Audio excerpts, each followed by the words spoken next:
Þegar við ætlum að byrja eftir hálfa mínútu. Gjörðu þið svo vel.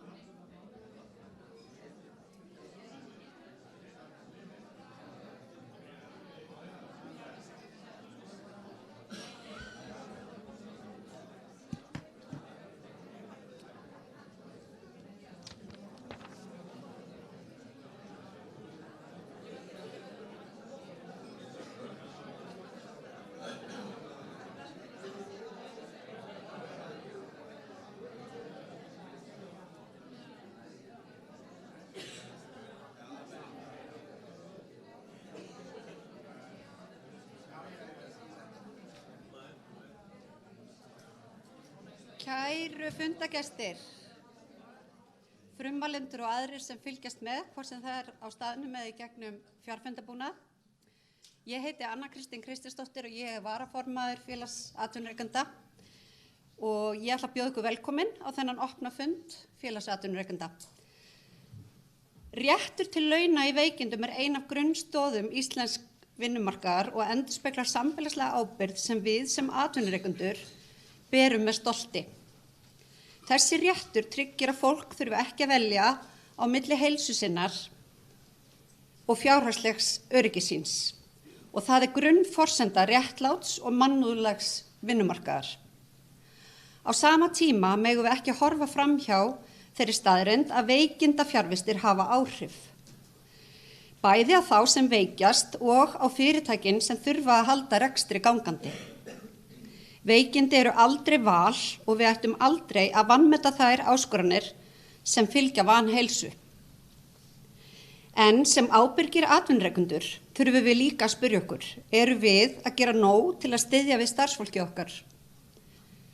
Eru við að skapa vinnuumhverfi sem stuðlar að heilsu og vellíðan? Og kerfið í heild sinni, vinnumarkaðurinn, heilbrigðisþjónustan og stéttarfélögin að vinna saman eins vel og mögulegt er? Þetta eru grunnspurningarnar sem við viljum velta upp hér í dag. Ekki með sleggjudómum, heldur með forvitni og vilja til umbóta. Við viljum meðal annars ræða hvað getum við sem atvinnurekendur gert betur til að draga úr veikindafjárvistum og styðja við starfsfólkið okkar. Hvernig tryggjum við að veikindarétturinn nýtist þeim sem á honum þurfa að halda leið og við viðhöldum sanngirni og trausti á vinnustanum? Hvenær og hvernig á að kalla eftir veikindavottorðum? Og hvaða álag leggur það á heilbrigðisþjónustuna? Hvernig getum við unnið saman, atvinnurekendur, stéttarfélög og heilbrigðiskerfið, að því að fækka langtíma veikindatilfellum og auðvelda fólki endurkomu til starfa? Til að varpa ljósi á þessi mál höfum við fengið til okkar úrvalsfólk sem hvert sig færir ólíkt sjónarhorn á borðinu. Ég ætla núna að rétta keflið til Ólafs Steffensen, framkvæmdastjóra félags atvinnurekenda, og hann ætlar að stýra fundi. Gjörðu svo vel.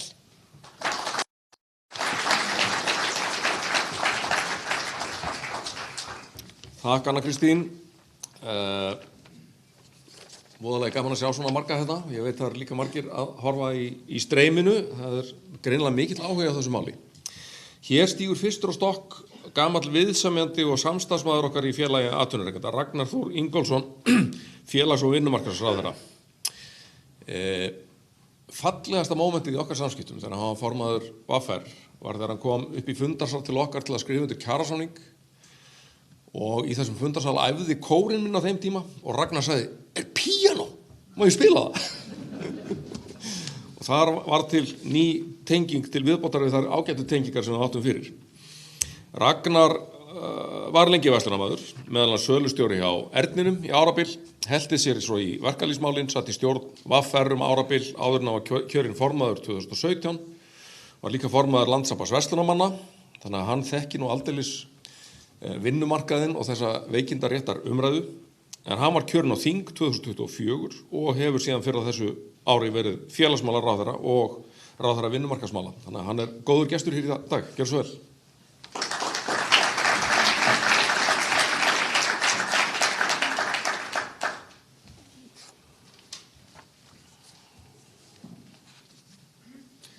Ég þakka gott boð og þetta frumkvæði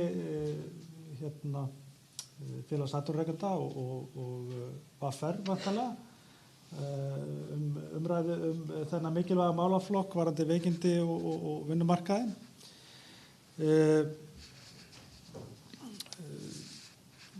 Það er auðvitað gríðarlega mikilvægt og skiptir auðvitað gríðarlega miklu máli varðandi alla umræðu veikindaréttinn og vinnumarkaðinn, að það sé gert auðvitað málefnalega og í góðu samtali milli fulltrúa atvinnulífsins, eins og yfirskriftin vinnumarkaðarins og heilbrigðisþjónustunnar og stjórnvalda eftir atvikum, og það sé ekki gert einhliða af talsmönnum einstakra hópa innan þessara lúpu, ef ég má orða það sem slíkt. Það myndi ég segja að þetta samtal sé svona það dýrmætasta sem við eigum. Við höfum auðvitað átt mjög gott samtal við félag atvinnurekenda í gegnum tíðina, unnið sameiginlega í mörgum mikilvægum málum. Ég tek undir orð Ólafs hér áðan að í störfum mínum fyrir verkalýðshreyfinguna þá var samstarfið og samvinna milli okkar og félags atvinnurekenda afar gott.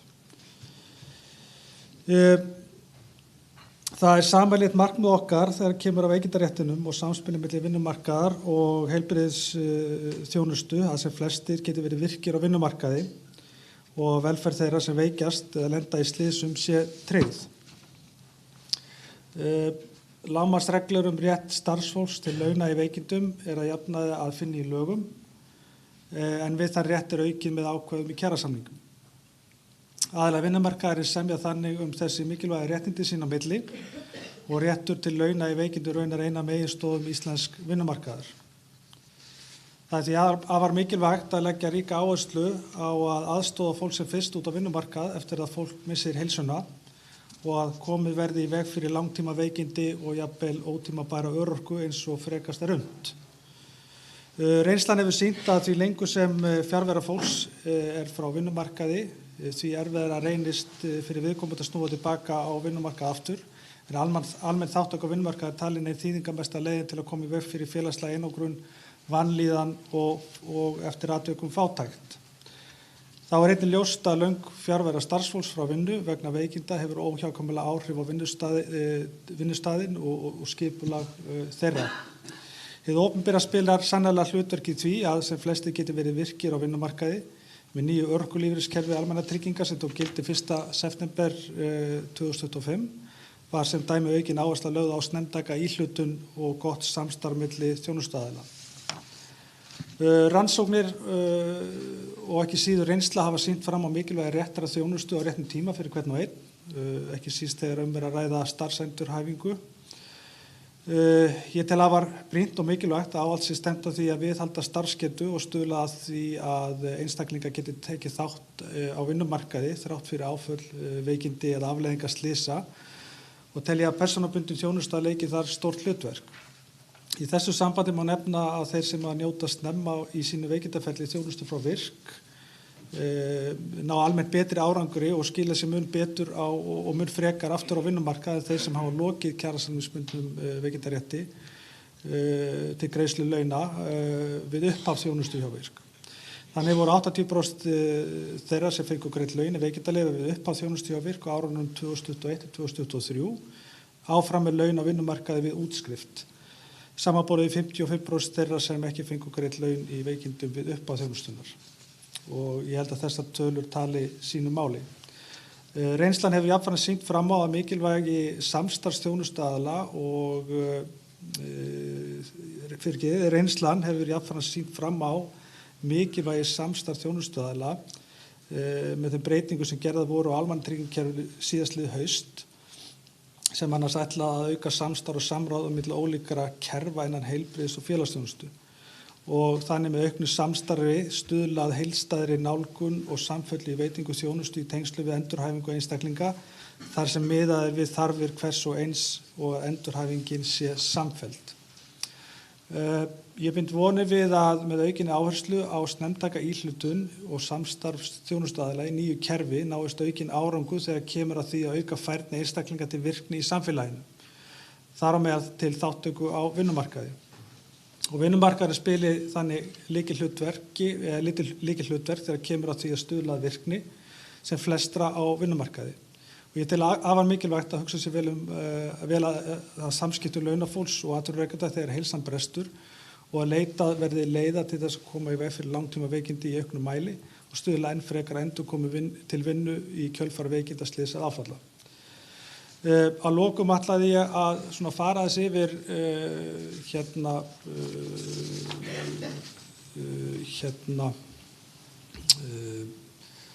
þegar ég að taka mér fyrstu skref sem formaður stærsta stéttarfélags landsins, VR, að þá var það eitt af mínu fyrstu verkum að kalla eftir auknu samráði við atvinnulífið varðandi veikindaskráningar. Þetta er á þeim tíma þegar við erum að sjá áhlaup á sjúkrasjóði stéttarfélagana og mér er það nú minnistætt að þegar við vorum að kalla eftir tölfræði og upplýsingum sem okkur vantaði svolítið inn í lúppuna að það var ekki mikill áhugi virtist vera hjá samtökum atvinnurekenda að því að láta okkur í tíu upplýsingar hvenær veikindi hefjast, þar að segja fyrsti vísir á því að sjá hver þróunu verði síðan áfram bæði inn í sjúkrasjóð og síðan inn í aðra þætti velferðarkerfisins. En mér sýnist að viðhorf vera að breytast, að það sé meiri skilningu núna fyrir því að við þurfum að hafa betri upplýsingar til þess að geta brugðist við og brugðist réttara við og það er auðvitað mjög ánægjulegt og ég held að þessi fundur hann sýnir það svart og hvítu að það er mikil vilji til þess að taka samtalið á uppbyggilegum nótum en ekki fara í einhverja skotgrafir þar sem að helsta orsökin er veikindarétturinn en ekki, veikindi sjálf eða hvað veldur, að við séum frekar að horfa á rót vandans frekar en réttindin sem slík. þá mætti alveg skoða hvort það væri þá hægt að gera eins og við gerum með lífeyrissjóðakerfið 2015 að hífa upp veikindaréttinn á almennu markaði til jöfnunar ef að það er vandamálið. En ég held að með þessu framtaki séum við í það minnsta á réttri leið í þessu samtali. Ég þakka fyrir mig.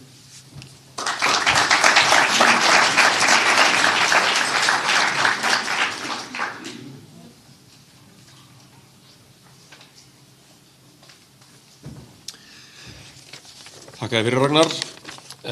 Næsti frumælandi, Gunnar Ármannsson, hann hefur dálítið síðan að kynna þennan fund fyrir okkur. Hann er búinn að vera í allavega 2 viðtölum í fjölmiðlum núna í aðdraganda fundar. Ef hann missir röddina alveg á eftir, þá bara spilum við viðtölin. En hann er lögmaður og sviðsstjóri rekstrarsviðs hjá véltæknifyrirtækinu VAF.HE, Verkvit Hugvit Eining, og sömuleiðis stjórnarmaður í fyrirtækjum, hefur sem slíkur mikla reynslu af starfsmannamálum, hefur mikið stúderað veikindarétt og skrifað efnið. Hann er eins og líka fyrrverandi framkvæmdastjóri Læknafélagsins, stjórnarmaður í stéttarfélagi lögfræðinga og BHM, þannig að hann þekkir líka vinnumarkaðinn frá báðum hliðum, ef svo má segja. Gjör svo vel.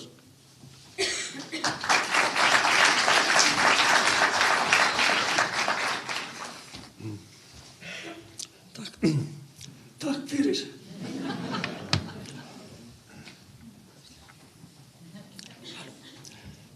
Fundarstjóri, ráðherra, aðrir. Þú ert veikur. Þetta verður erfitt. Ég misti röddina í gærkvöldi. Þetta verður erfitt fyrir mig og þetta verður erfitt fyrir ykkur. Ég reyni mitt besta.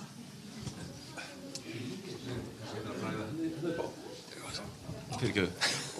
Getur notað þetta. Já, það verður kannski bara ágætt líka.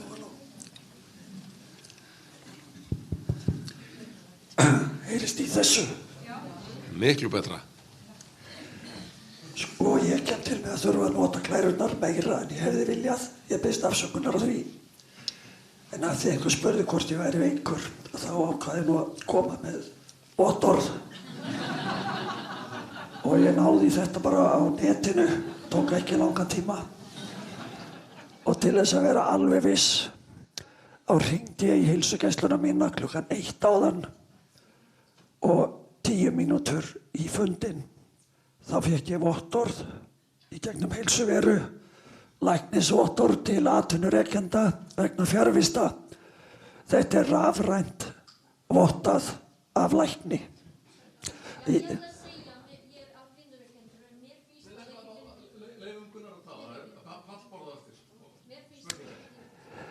Hérna er aðeins bakgrunn minn, en Ólafur nefndi hvaða bakgrunn ég hef sem reynslu við þetta borð. Og það er nú svo einkennilegt að ég er auðvitað líka stundum sjúklingur eins og við flest erum og þið. Og ég á að tala á ráðstefnu á morgun hjá Landspítalanum sem sjúklingur. Þetta er mjög furðulegt hlutskipti að missa röddina á þessum tímamótum. En sko, þetta eru nokkrar áskoranir sem ég hef tekið saman á Glæru. Ég ætla ekki að lesa þetta allt saman. Ég bið ykkur að skoða þetta, renna augunum yfir þetta. Þannig að þið sjáið á Glærunum að vinnuveitendur, þeir standa margir hverjir fyrir alls konar áskorunum. Þetta er kostnaður. Það þarf að skipuleggja vinnuna. Þetta eru aðri starfsmenn sem þurfa að hlaupa hraðar. Þannig að þetta hefur alls konar afleiðingar í för með sér. Síðan er það þessi eiginlega spurning, þurfum við þessi vottorð? Þurfa vinnuveitendur að biðja þessi vottorð? Það er ekki skylda að óska eftir þeim, en hins vegar að þá er þetta réttur vinnuveitenda ef þeir telja sig þurfa á þessu vottorðum að halda. Ein stutt Glæra, þetta er bara dæmi yfir 1 ár hjá meðalstóru iðnfyrirtæki kostnað vegna veikinda 120 milljónir. Það þarf að velta rúmlega milljarði til þess að fá þess að vera í kassan. Þetta er 1,50 til 1,70 af heildarveltu fyrirtækisins á 1 ári. En sko, nota bene, við viljum alveg að þetta kosti, þetta á að kosta. Það búið að semja það að við viljum að launþegarnir njóti þessara réttinda ef þeir verða veikir. Þá á þetta að grípa á. Þannig það alls ekki verið að kvarta undan því að það kosti mikið. Það sem vinnuveitendur eru hins vegar að kvarta yfir þetta kostar alveg nógu mikið. Það þarf ekki að bæta við ef það eru grunnsemdir það sé verið að misnota réttin. Þetta auðvitað bara lítill angi af heildarumræðunni og vissulega má hann ekki lita alla umræðuna. Tekka skýrt fram. Nú, heilbrigðiskerfið, hvað ger ég núna? Ég sé þetta.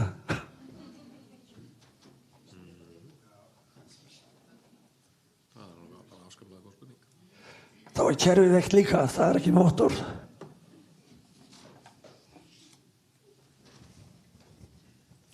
En ég held bara áfram að tala. Heilbrigðiskerfið, það auðvitað að springa. Álagið mjög mikið.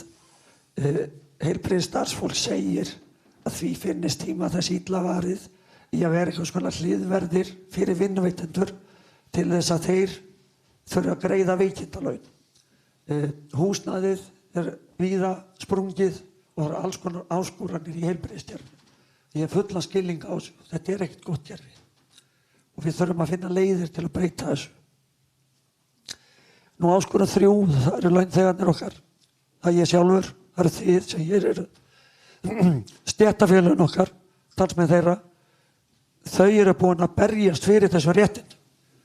Og það voru gríðarleg átök þegar þetta kom inn í lögin 79 sem almenn réttindi. Þannig að þetta var sko ekki eitthvað ókeypis og launþegarnir borguðu fyrir þetta með því að þeir fengu ekki þær launahækkanir sem tilstóð að semja á þessum tíma. Þannig að þetta eitthvað sem er bara samfélagslegt verkefni sem hefur átt sér stað. Nú, það samt þannig að í lögunum, og það settu þingmennirnir viljandi, ef að vinnuveitandi fer fram á það, þá verður launþeginn að sanna veikindi sín með læknisvottorði. Og takk eftir því, ég segi læknis, og ég maður sem búið að stækka orðið, þau verður að lesa klærurnar. Þannig að kom fram, og svo sett reglugerð 91, og það var eftir samtal milli aðila vinnumarkaðarins. Það kom ný reglugerð í byrjun árs 25, og það var alltaf múið að breyta þessu, þannig að nú eru heilbrigðis starfsmenn í fleirtölu sem geta skrifa vottorð annarkvort eftir skoðun eða einfaldlega með því að skoða í sjúkraskrá. Og það reyndar stenst ekki lög, þetta annar mál og önnur umræða. Þessi hópur sem að þarna skilaði þessu góðu verki, hann var samt aldrei mikið einsleitur. Þetta voru fyrst og fremst heilbrigðisstarfsmennafólk sem tengdist heilbrigðiskerfinu. Og ég hef fengið fregnir af því að fulltrúar SA áttu einn fund með þessari nefnd, þar sem nefndin sagði að hlutverk þeirra væri þröngt skilgreind. Og í þessari skýrslu sem skiluðu, þá kom fram hugmynd það að það ætti að ekki skila vottorði fyrir styttri veikindi en 7 daga. Ok, ef það yrði nú niðurstaðan, hvað gætu vinnuveitendur þá gert? Ég hefði getað sagt, allt í lagi, við bara borgum ekki fyrir þessi veikindi sem eru minna en 7 dagar af því að þeir sanni ekki með læknisvottorði. Ég veit að það leiðilegu vinnuveitandi sem þannig myndi haga sér, en sú staða væri tæknilega gæti verið uppi. Ég ætla líka að nefna það sko. Er skoðun á sjúklingi, er það ekki heilbrigðisþjónusta? Ég sé að hér eru læknar og ég skal svara þessu fyrir þá og ykkur öll. Í þessum lagabálkum þá kemur fram að greining er hluti af heilbrigðisþjónustu. Í sjúkraskrá þá á að skrifa greiningu sjúklings. Er hann veikur eða er hann ekki veikur? Og hvað skildi nú yfirvaldi segja? Alma Möller, hún segir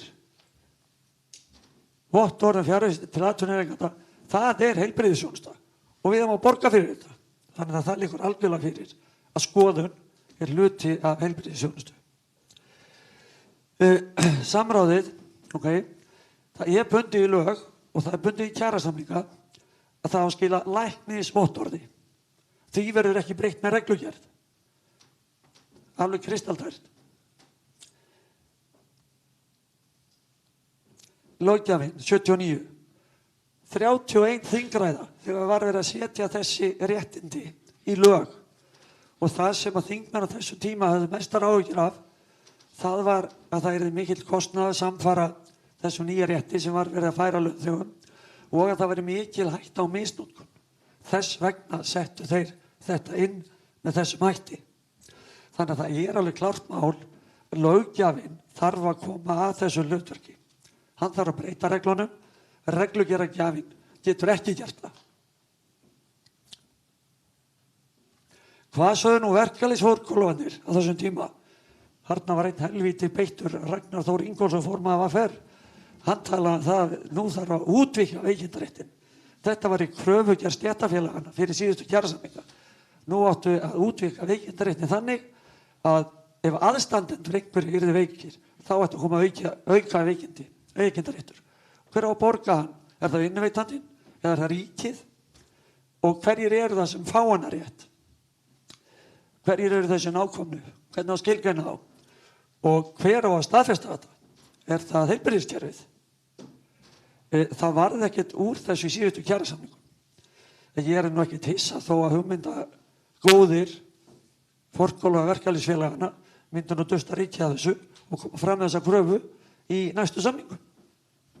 Þannig að sko, þetta er alveg raunveruleg umræða. Ég var kallaður bólabítur á buxnaskálum. Ég er að hefna mín núna. Það var lögfræðingur SÍ sem sagði þetta á opnu þingi hjá Læknafélaginu. Ég fór svolítið að hugsa hvernig þetta gera þetta. Ég er búin að hugsa það lengi. Þetta var niðurstaðan. Mér finnst sumir, teka fram sumir, verkalýðsforkólfar ekki vilja ræða þessi málefni. Og ég teka fram að það er auðvitað misjafnt. Ég bara leyfi ykkur eiginlega að lesa þetta sem þarna er. Forseti ASÍ kallar þessa umræðu, þetta er ósannisleggjudómar. Ok, ekki sannisleggjudómar en ósannir og hann lætur að vera í þessari grein að fara út í umræðuna. Lögfræðingur ASÍ, hann kemur inn á þetta, segir að atvinnurekendur sé kvart ef því að svik sem ég sé að buga þá. Það er ekki punkturinn, eins og ég sagði áðan. Þetta er bara hárkostnaður og það er ekki aðbætandi ef að við bæti sviksemi. Nú, vinnuveitendur eru bara oft leiðilegir vondir og það er ekki góð samskipt á vinnustöðum, einelti, áreitni og svo framvegis. Þetta er alveg satt, en þetta bara er önnur umræða. Þetta er ekki sama umræðan. Eitt böl bætir ekki annað. Síðan eru þessi stóru fyrirtæki sem eru í eigu sjóða, fjárfesta, en það eru líka mjög mörg önnur fyrirtæki og miklu fleiri sem eru ekki svona. Og þó svo starfsmenn vinni hjá einhverju fyrirtækjum sem eru í eigu sjóða eða einhver annar að fjárfesta, þá á sviksemi ekki heldur að eiga sér stað þar. Jú, það er verið að tala um það að gefa leiðbeiningar að taka ekki læknisvottorð gildum þessu gefin út af læknum eftir skoðun. Enda eru læknisvottorð ekki læknisvottorð nema læknir hafi skoðað sjúkling. Það er bara einfalt, eins og hvernig er í lögunum áður. Nú, vottorð heilbrigðisstarfsmanna kom í stað fyrir læknisvottorð samkvæmt reglugerð og halda stöðu gagnvart kjarasamningum. Það var rangt. Það segir í kjarasamningum. Læknisvottorð, ekki annarra starfsmanna. Þetta er bara verið að dreifa umræðunni. Læknisvottorð, hvað er það? Jú, það byggir á sögu, skoðun eða rannsókn læknis, klínísku mati hans og áætlun. Þetta er það sem landlæknir sagði í svari sínu til umboðsmanns Alþingis árið 2002. Það væri það sem stendur til grundvallar læknisvottorðum. Og svo er önnur ágætt skilgrein sem ég hef fundið. Læknisvottorð er lögbundinn vitnisburður læknis heilsu eða heilsuleysi einstaklings sem til læknis leitar. Vottorðið sem ég sýndi ykkur í símanum mínum áðan, ég hef ekki heilt lækni út af því, bara svona til að nefna það. Hverjir þurfa að koma að þessu samtali? Það eru allir þessi hagaðilar og ég held að flestir, ef ekki allir, séu sammála það. Við viljum ekki hafa þetta sem eitthvað stríðsástand á milli stríðandi fylkinga. Það alltaf gengur alls ekki. Við þurfum að gera þetta sem samvinnuverkefni, þar sem allir þessir aðilar koma að. Við þurfum að vera ófeimið við að tala um hver eru vandamáli sem við þurfum að leysa. Það þarf að leggja það á borðið og reyna að nálgast á einhverja sameiginlega lausn á þessu, því þetta er okkar samfélagslega verkefni. Nú, ég ætla ekki að hafa þetta mjög mikið lengra, þetta samt að koma með 2 tillögur. Nú, þetta staðan sem ég búin að segja ykkur frá að við lentum í. Við breyttum okkar kerfi þannig að nú viljum við ekki fá vottorð fyrir eftir 4 daga í veikindum en ekki eftir 2 daga eins og áður. Það einfaldlega gert til þess að létta á heilbrigðiskerfinu. Og við auðvitað áskiljum okkur rétt til þess að biðja vottorð ef við teljum að það sé eitthvað gruggugt í farvatninu. Almennt gerum við ekki. En ég hef nefnt að af hverju ekki að skoða aðkomu trúnaðarlækna. Það er bara að ræða það. Fara yfir kostið þess og galla. Ef menn finna einhverja leið þar, þá þarf auðvitað að skrifa það bara inn í kjarasamninga og þá gæti þurft að breyta lögum líka. Þetta ein leiðin. Svo nú vinur mig sem stakka mér þessari fínu viðskiptahugmynd. Af hverju til dæmis opni ég bara almenni læknar, svona læknisvottorðastöð og bjóða upp á slíka þjónustu. Það er bráðsniðugt. Þeir mega opna starfsstöðar. Það er búið að reyna á þetta í úrskurði frá ráðuneytinu. Og meira að segja, þeir geta verið með einstaklingsmiðaða þjónustu, verið með heimaþjónustu. Geggjað, því við erum líka að tala um það að fólk lasið og kemst ekki til læknis. Þannig að þetta eru bara hugmyndir til að varpa út í kosmosið, til þess að ræða og fara í gegnum. Og svo eru til 2 alveg afskaplega vandaða greinar, ef þið viljið kynna ykkur betur, hvað þið viljið skrifa læknisvottorð. Og ég staðfesti, ég búin að lesa þessar greinar, það eru alveg frábærar. Það er ekki Donald Trump sem er alltaf að mæra sjálfa sig, þeir gerna greinlega í smiðju hans. Það sem sagt, þetta tókst betur en ég þorði að vona. Takk fyrir.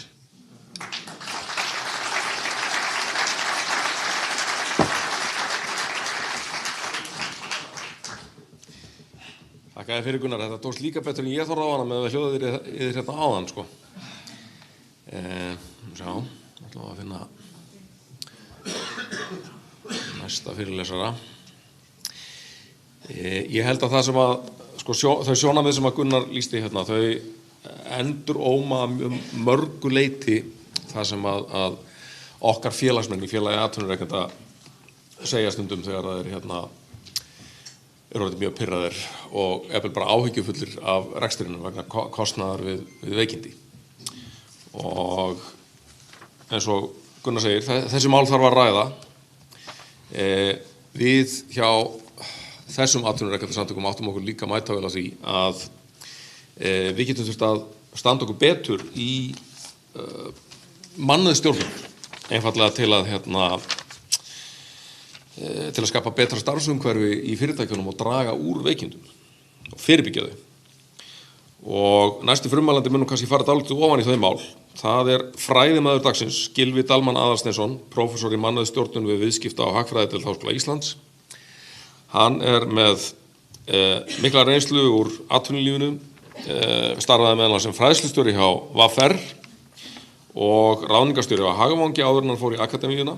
Hann hefur starfað við viðskipta- og hagfræðideild Háskóla Íslands frá árinu 2000 og er einn okkar helsti sérfræðingur í vinnumarkaðsmálum. Hann ætlar að tala hér hlutverk mannauðsstjórnunar í forvörnum og stuðningi. Gjör svo vel.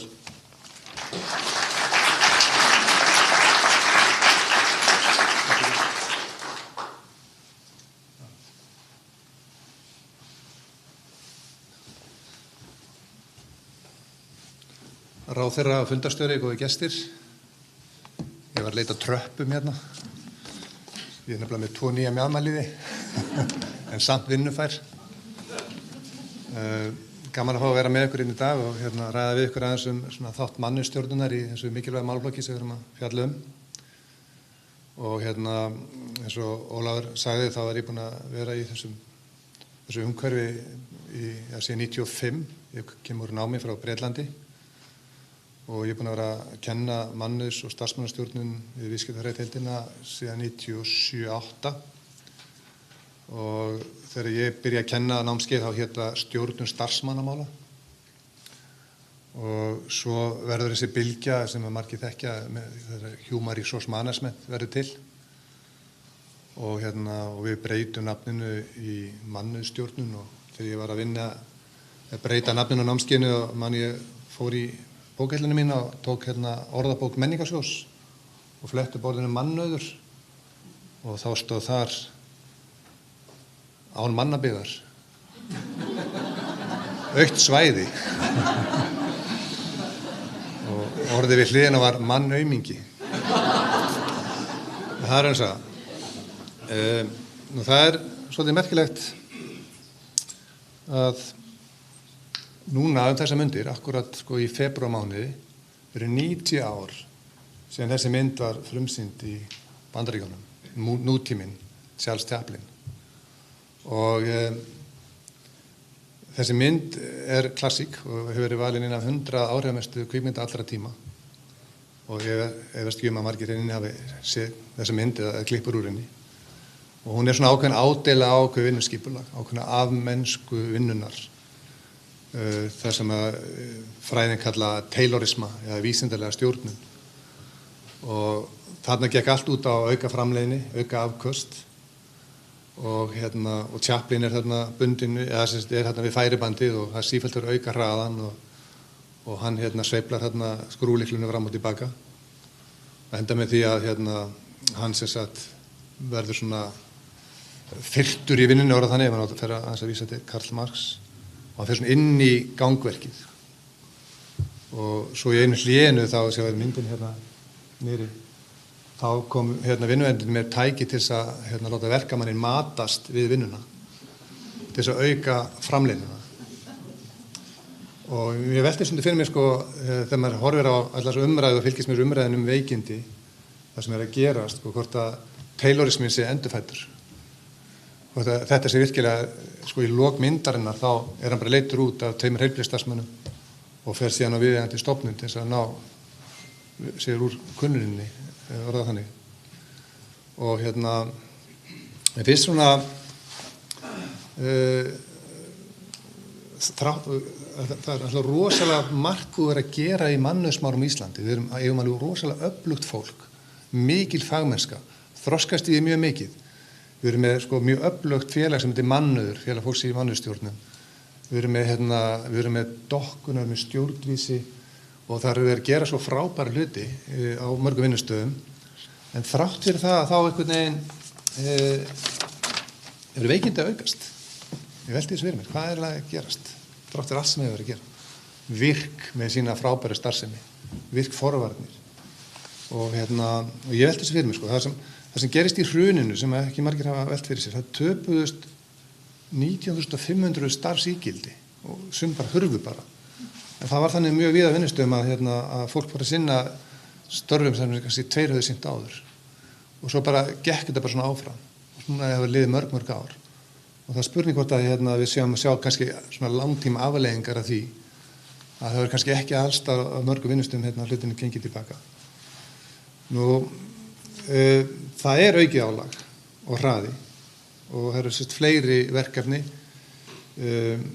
á færri hendur. Við sjáum að streita, kvíði, svefnvandamál, kulnun, andleg vanlíðan að aukast. Nú aldurssamsetningin, talandi opinbera starfsmenn sem eiga vinnu til 70 og heilbrigðisstarfsfólk til 75 og þegar maður er komin yfir 60 eins og ég, þá er maður komin á viðgerðaldur. Það að fá 2 nýja meðmæliði, það tekur sinn toll og tekur sinn tíma. Það sem gerist í COVID og eftir COVID, það eru alls konar öndunarfærasýkingar, langtíma COVID og fleira. Stoðkerfisvandamál, sérstaklega til dæmis sem starfsfólki í heilbrigðisþjónustu, sjúkraheilar og fleiri, viðvarandi vandamál. Og svo líka kannski svona, sem ég finnst svolítið jákvætt, það er svona breytt svona menning, svona veikinda menning. Og það sem gerist í COVID-inu var það að fólk var skikkað til að vera heima og einhver fann til einhvers konar, ég hef kannski hægt að setja við hliðina á Gunna, ég var kannski hás á morgun, að vera heima sem er veikur. Og svo er líka stjórnunin og mælingar. Þannig að allt þetta skiptir mjög miklu máli og við sjáum sífellt meiri áherslu lagða á heilsustefnu. Ég hef farið á svo mörgum Íslendingum og hitti fyrir að minni mig, við vorum á ráðstefnu í Manchester sem að stofnun heitir CIPD, Chartered Institute for Personal Development heldur og ég heldum verið 100 Íslendingar á þessari ráðstefnu fyrir 2 árum síðan og ég er búin að fara á þessari ráðstefnu í mörg ár og læri alltaf á hverju ári eitthvað nýtt og þar sér maður gögn, til áreiðanleg gögn, góð gögn og það er mikil samvinna í gangi og sem að ég held að sé mjög mikilvægt. Þannig að kostnaðurinn af sér óheyrilegur, svo hefur verið bent á og það álag á samstarfsfólk og svo bara áhrif á samfélagi. Þannig að einhvern veginn þurfum við svona aðeins að velta hluti fyrir okkur. Ég hef áhyggjur af einu að þegar mannustjórnin einhvern veginn kemur fram á sjónarsviði þá er svona barátta mannustjórana að fá að vera í framkvæmdastjórn stærri vinnustaða og þar að leiðandi svona stefnumótandi og fá að taka þátt í því sem að gerast og móta stefnuna. Og það svona ákveðin ákveðin hugarfarsbreyting hvað þetta varðar svona frá 2010 til 2020. En svo sé ég núna að vera að gera heilmikla breytingar tilbaka. Þannig að það vera svona eitthvað neina svona nota góð íslensku orð, downgreita mannustjórnuna innan vinnustaða og ég vil taka það út úr framkvæmdastjórn og setja annars staðar í skipuritið. Ég svolítið áhyggjur af þessu, þetta mjög mikilvægt og að við pössum okkur á þessu að halda og leggja rækt við þennan mikilvægi málaflokk. Talandi þessa ráðstefnu fyrir 2 ára síðan, CIPD, að það var mikið verið að tala og sem síðust ráðstefnu hafi mikið verið að tala um kulnun, starfsþrot og hvað til ráða og ég hef hlustað á margar svona dæmisögur og stjórnendur lýsið því hvað þeir eru að gera og einu tímapunkti þá ákvað breska ríkisstjórnin að gera hvítbók kulnun á vinnustöðum og þar var niðurstaðan svo að reyna að vera með svona fyrirbyggjandi aðgerðir þannig að missa ekki fólkið í kulnun og við sjáum það sem að virk að gera núna með virkforvarnir sem mjög áhugavert. Það CIPD hefur gefið út skýrslu sem heitir bara Health and Wellbeing at Work sem vinna með stofnun sem heitir Simply Health og eru búin að gera þetta í 15 ár og þeir bara gera sér grein fyrir því hversu gríðarlegur kostnaður þetta er og hvað þetta snertir marga vinnandi hendur. Og svona bara að sýna ykkur svona nokkrar niðurstöður úr þessari skýrslu. Áður en við langar að segja ykkur frá því sem menn hafa verið að gera í Bretlandi og þeir kalla Wellbeing Champion. Hálfgerður svona íþróttaálfur ykkur. Ég kýs að kalla velferðarfulltrúi. En það sem þeir segja í þessari skýrslu er það sem nær til 1100 fyrirtækja og stofnana að veikindagar eru að aukast. Þetta er gríðarlegur kostnaður og andleg vanheilsa er að aukast sem er helsta orsök langtíma fjarvista. Þannig og auðvitað svo við þekkjum bara minniháttar veikindi sem að skýri þessi skammtíma fjarvistir. Það sem er áhægt að skoða er með heilsustefnu. Hvað skilur nú margir vinnustaðir eða fyrirtæki verið með heilsustefnu? Og árið 2025 eða 2024 þegar þessi rannsókn var gerð þá voru 57% fyrirtækja vinnustaða með sérstaklega heilsustefnu. Við sjáum þetta hér. Það er sérstaklega vil ég þá nefna sveitarfélögin. Sveitarfélögin er að standa sig bara gríðarlega vel í starfsmannusmálum með sínar viðverustefnu, heilsustefnu og fleira. 57% heilsustefnu voru 44% árið 2020. 74% segja velíðan eða velbing eða velferð vera á dagskrá meðal æðstu stjórnenda sem hafi verið á 61% árið 2020. Og það er sérstaklega verið að skipuleggja, eins og við þekkjum mörgum vinnustöðum hér, endurkomu starfsmann til vinnu og bjóða starfsmönnum aðstoð meðan á veikindum stendur. Og mjög margir grípa til aðgerða vegna streitu og sem er vegna mikils vinnuálags. Og svo eru mjög margir sem eru að bjóða upp á einhvers konar heilbrigðisþjónustu eða heilsuvernd innan fyrirtækja. Þannig að það sem við kannski þurfum að huga, það er við þurfum að öfluga mannustjórnun sem hefur verið hingað til og það er eflana frekar. En auðvitað kannski þessi öfluga mannustjórnun kannski frekar bundi við stærri vinnustæði sem eru náttúrulega svona hlutfallslega, við vitum þá, meirihluti íslenskra vinnustæði eru mjög fámennir. Og svo þarf náttúrulega að fara í þessa greiningavinnu sem þetta er að gera með heilbrigðisstarfsfólki. Skiptir gríðarlega miklu máli eins og við gerðum í Bretlandi að þjálfa stjórnendur í stuðningi og veitast líka stjórnendur stuðning. Það má ekki gleyma því að stjórnendur eru líka starfsmenn sem líka fara í veikindi, vera með viðverustefnu, viðverusamtöl, brattvork hvernig þekkja margir. Ragnar tala um snemtæka íhlutun sem er mjög mikilvæg. Þar eru við virk meðal annars, mæla, vita hvernig hlutinni þeir eru stattir. Og svo er það þessi ágæti velferðarfulltrúi eða Wellbeing Champion. Og þið getur bara flett þessu upp á netinu og í gervigreindinni og maður sér stundum auglýsingar þar sem er verið að auglýsa eftir svona velferðarfulltrúa. Þetta eru oftast starfsmenn mannauðsdeilda sem taka að sér að vera með ákveð hlutverk. Við þekkjum öll hérna hvað trúnaðarmaðurinn gerir, öryggistrúnaðarmaðurinn. Nú sumstar hafa menn verið með fræðslu trúnaðarmenn. Velferðarfulltrúinn bara nokkuð svona trúnaðarmaður þegar kemur að heilsunni og hans hlutverk þá að efla og styðja við heilsu og velferðarverkefni á vinnustaðnum. Og það eru mjög margir á okkar vinnustöðum svona velferðarfulltrúar á þess að vera sérstaklega settir í það hlutverk. Það eru bara svona íþróttaálfar á öllum vinnustöðum. Og þeir eru nokkuð svona tengilegir milli starfsmanna og stjórnenda og það brúa bili í samskiptum og stuðla því að þessi ákveðin velferðarverkefni séu unnin og séu til staðar, séu markviss, aðgengileg og í takt við þarfir allra. Þannig að markmið að auka vitund á vinnustöðum heilbrigði og heilsu og upplýsa starfsmenn eins og trúnaðarmenn gera, upplýsa starfsmenn þau úrræði og verkefni sem standi til boða, ekki bara kannski hérna vinnustaðarins, það er alls konar hérna aðra aðlar eins og stéttarfélög og hérna heilsuverndar fyrirtæki, skipuleggja viðburði innan vinnustaða og ég meina maður sér sem vinnustöðum í Íslandi er ekki bara skemmtinefnd, það er heilsunefnd, maður sér heilsunefndir, veita stuðning og bjóða upp á hlustun og benda á faglega aðstoð ef þessi þörf, tala fyrir breytingum og skynja breytingar, greina tækifæri til úrbóta og sérstaklega reyna að bæta þá nálgun vinnustaðarins, allt gert til þess að auka og bæta vellíðan fólksins. Þannig að hlutverkið er fjórþætt. Í fyrsta lagi þá, eins og sagði kannski áðan, að auka þáttöku og svona móral eða starfsanda, eða samfélagsanda eða félagsanda innan vinnustaða.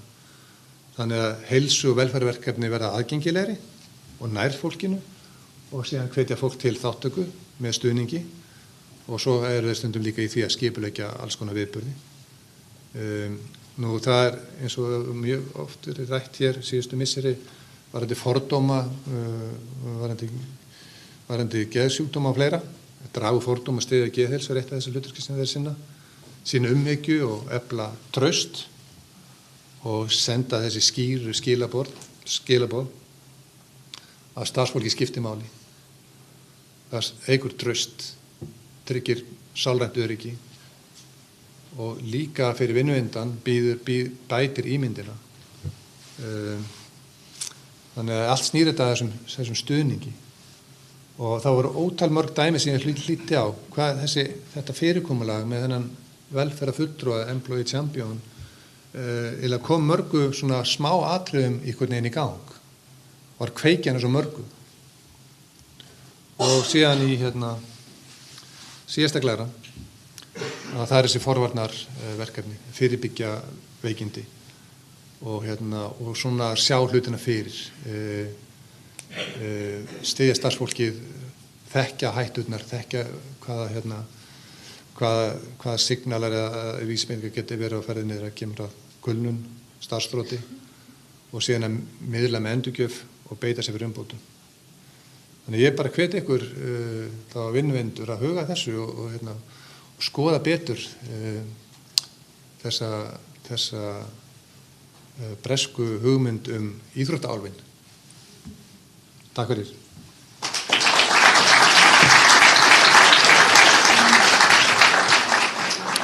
Spurning hvort ég komist niður.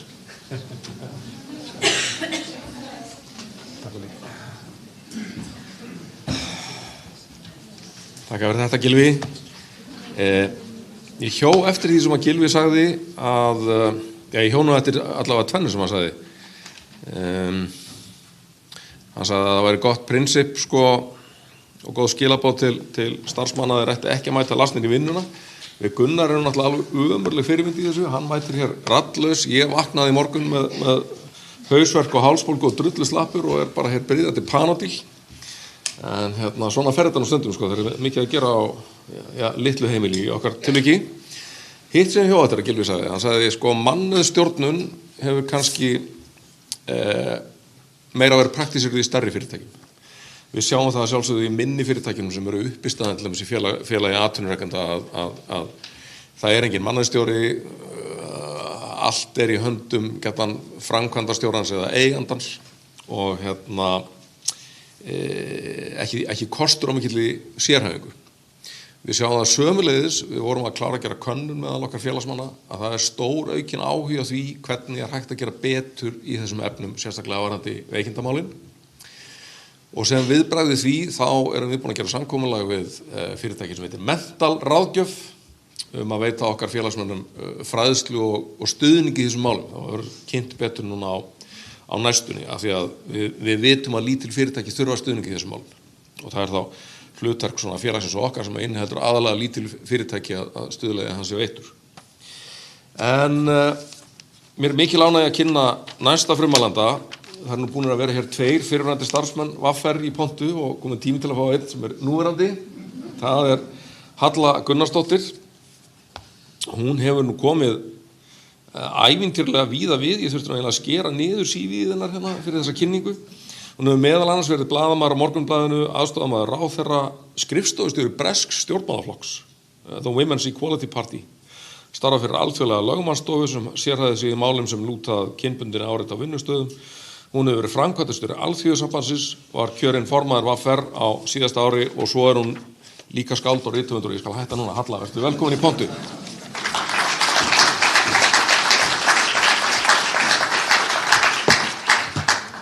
Takk fyrir þessa virðulegu kynningu. Gaman að fá svona góða romsu.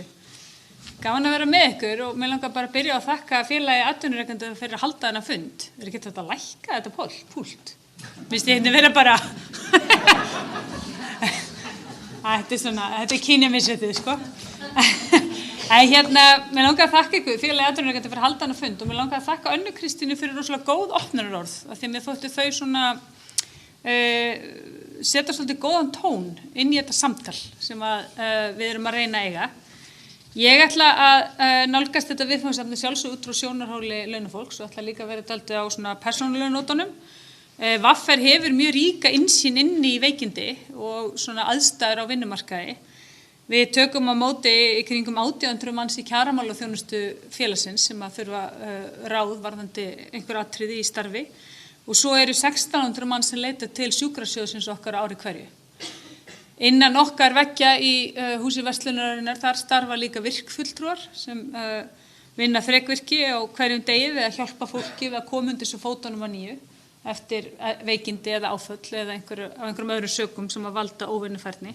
Þannig að samanlagt þá býr þarna inni frekar mikil þekking á þessum málaflokki en líka svona djúpstæður skilningur á ólíkum aðstæðum fólks. Og ég ætla að byrja að segja ykkur eina persónulega sögu og reynum á þessum mörgu störfum sem Ólafur þuldi upp hérna áðan. En ég hef sjálf einu sinni á starfsævinni verið með einhvers konar svona kulnunar einkenni. Ég var rosalega þreytt, ég var bara alltaf þreytt og mér fannst óbúslega erfitt á sunnudögum, þá fannst mér eins og ég hefði átt að ná þreytun úr systeminu yfir helgina og bara hverju klúðraði ég, átti ég að sofa meira eða hlaupa meira eða drekka meira, hvað átti ég að gera, átti ég að taka spírulina duft eða D-vitamin eða eitthvað núvindundarapp og ég var komin bara á kafi þetta allt saman og þetta var svona þráhyggjukennt og hver daginn og svona eitthvað erfiðar en ég átti að venjast, svo ég bara ákvað að fara til læknis og ég hitti læknin í alvörunni, ekki bara á internetinu og lækninu spurði mig mjög margar spurninga og ég svaraði þeim bara algjör eftir bestu getu og svo eftir þetta þá lagði hún til að ég færi á kvíðalyf og skrifaði lyfseðil og ég svona tók við lyfseðlinum og þakkaði henni vel fyrir og svona labbaði út en það hvarflaði ekki að mér að fara að leysa þessi lyf út og því ég hugsa að það eitthvað skrítið þarna í gangi. Ég mjög lífsglöð og atorkusöm manneskja. Ég hafði oft unnið miklu meira en ég var að gera þarna, miklu meira. Það var ágætis balans, bjó vissulega erilsamur í stórborg en nálægt vinnu og lífið var bara frekar þægilegt, engin lítil börn, engin einhver fjölskylduábyrgð, bara allt frekar þægilegt. Þannig að ég leysti ekki út kvíðalyfin en ég saði vinnunni. Og ég vann sem sagt hjá fjölskyldufyrirtæki, hjá alveg stórbrotnu og ótrúlega skemmtilegu fólki, þau eru ennþá vinir mínir, en þau voru hræðilegir stjórnendur. Hræðilegir. Við vissum aldrei til hvers var ætlast á okkur, endurgjöfum var rosalega óskýr og undarleg. Einhvern tímann þá dróðu okkur út á land á sunnudegi, það fekk enginn greitt eftir þessu skilji, það bara út á land á sunnudegi og rosalega fínn hádegisverður og hvítvín og svo við borðsendan situr einhver bandarísk kona sem ráðgjafi, drekkur heila flösku og svona röflar yfir okkur vinnusviðferði. Og við, hún hafði unnið í fjárfestingabanka og þá var öldin önnur og allir voru bara langt fram að nótt að vinna og hvað en ekki þið. Svo var það alltaf svona svolítið fyllri og við alltaf skrýtnara. Þannig ég leist ekki út þessi kvíðalyf en ég fekk nýja vinnu og þurfti að fara lengri veg og alltaf flóknara og vinnudagarnir lengri en ég var aftur ég. Og þannig á hvítinni sem voru að drakka, glemdi að skipta. En niðurstöðu nýlegrar rannsóknir á vegum danskra regnhlífarsamtaka launafólks, það gefur til kynna að ríflega fjórðungur vinnandi fólks í Danmörku starfi undir slælegri stjórnum. Og fólk í þannig stöðu þar jafnaði oftar veikt en aðrir og þarf 4 til 5 auka veikindadaga á ári þegar það búið að leiðrétta fyrir breytum og borði kyn og menntun og starf og annað slíkt. Og langtíma veikindi eru tvöfalt algengari hjá lélegum stjórnendum en góðum og þeir lélegu stjórnendur hífa í rauninni upp meðaltalið í landinu. Og mér finnst mikilvægt að draga þetta fram að því að ef veikindahlutfall hátt, þá ástæðunar ekki alltaf og ekki endilega að leita hjá starfsfólkinu sjálfu. Og eins og Gylfi kom inn á það getur vinnustaðamenning haft mjög mikil áhrif á heilsu fólks og það eru ótal rannsóknir sem sýna fram á það. Og núna í janúar kom til mín kona sem hafði orðið fyrir einelti á vinnustað og var svona einu af þeim sem gerði allt rétt. Hún lét vita hver einasta atviki, stóð með sínu verkefnum, stóð með sjálfri sér, tókst einhvern veginn að fara ekki að efast sjálfa sig og starfsmannastjórinn ákvað að senda hana til sálfræðings og þetta var sálfræðingur sem að fyrirtæki valdi. Og sálfræðingurinn spjallaði við hana og niðurstaða sálfræðingsins var þessi vinnustaðamenning, hún algjörlega óboðleg. En hver var lausnin? Hann lagði til að kona færi veikindaleyfi. Hún þyrfti að komast út úr aðstæðunum. Þetta væri algjörlega óboðlegar aðstæður og var ekki hægt að hafa hana að inni. En hún sagði bara, ég ekki veik. Og hún hélt áfram að mæta í vinnuna. En einhvern veginn var auðveldara að senda hana í veikindaleyfi heldur en að takast á við vandamálið á vinnustæðunum. En að það veikindaréttin, ég ekki að gera lítið úr því. Þessir þekkjur allir að vera allir hitt einhvern sem taldi sig eiga þessa 2 daga í mánuði og ef ég nota þá ekki þá dettaði dauði niður. Svo heyrir maður oft svona gróusögur líka, þetta oft ungt fólk skilur ekki veikindaréttin, útlendingar, allt svona hinir ekki við, alls ekki ég, og svona móraliseringar og aftur kemur þetta vinnusiðferð upp. Og Mogginn sló nýlega upp frétt úr könnun Maskínu sem var framkvæmdur Samtök atvinnulífsins með undir fyrirsögninni margir veikindadagar án veikinda. Ég hef ekki fundið könnunum í heild sinni, kannski hún einhvers staðar, en þegar maður skoða svona þau gögn sem er aðgengileg þá myndin kannski ekkert svona rosalega svört. En það var spurt, hefur þú tilkynnt veikindi án þess að vera veik eða veikur? Oft spurt svona síðustu 12 mánuði og þarna var bara svona almennt, einhvern tímann í lífinu. Og það var þriðjungur svarenda sem sagði já, en langstærstu hluti þeirra vísaði í einhverja sérstakar aðstæður, til dæmis svefnleysi eða var eitthvað í gangi í lífinu. En því var líka haldið fram þarna að yngri kynslóðin umgengist veikindaréttina meiri léttúð en svo eldri og þetta mjög algengt stef og ég búin að heyra frá því að ég var sjálf þessi yngri kynslóð, það er alltaf þetta unga fólk sem skilur ekki veikindaréttin og fer illa með hann. En við vorum öll lengt í hann ung og við höfum örugglega öll tekið einhvern tímann ákvarðanir sem að stangast aðeins á við okkar gildi og siðferðisviðmið í lífinu, alveg pottþétt.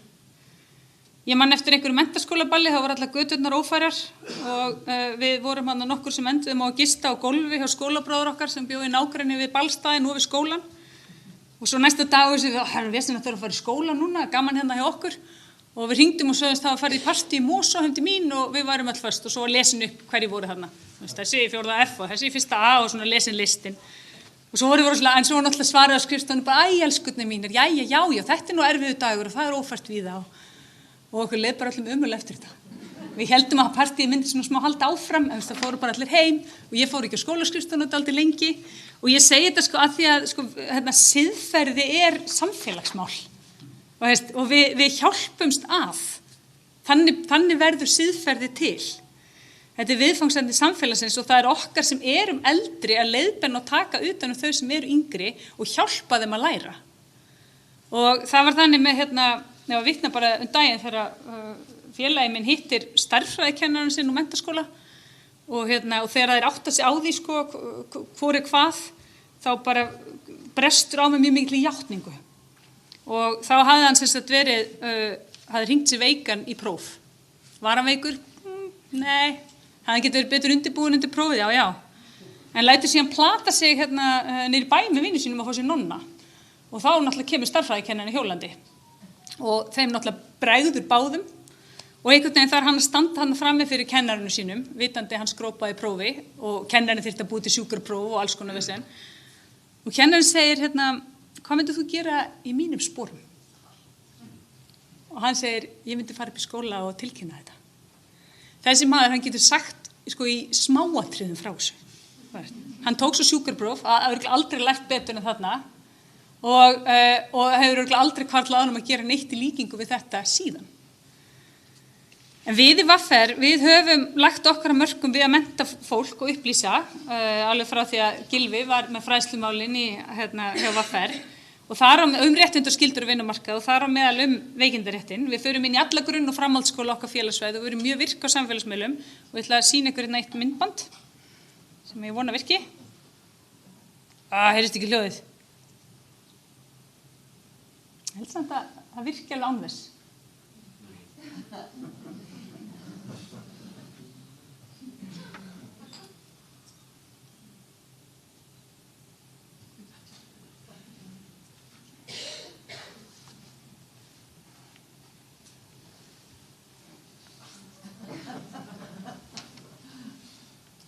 Það hress tónlist meðskili, hefur verið bara ímynd ykkur alveg?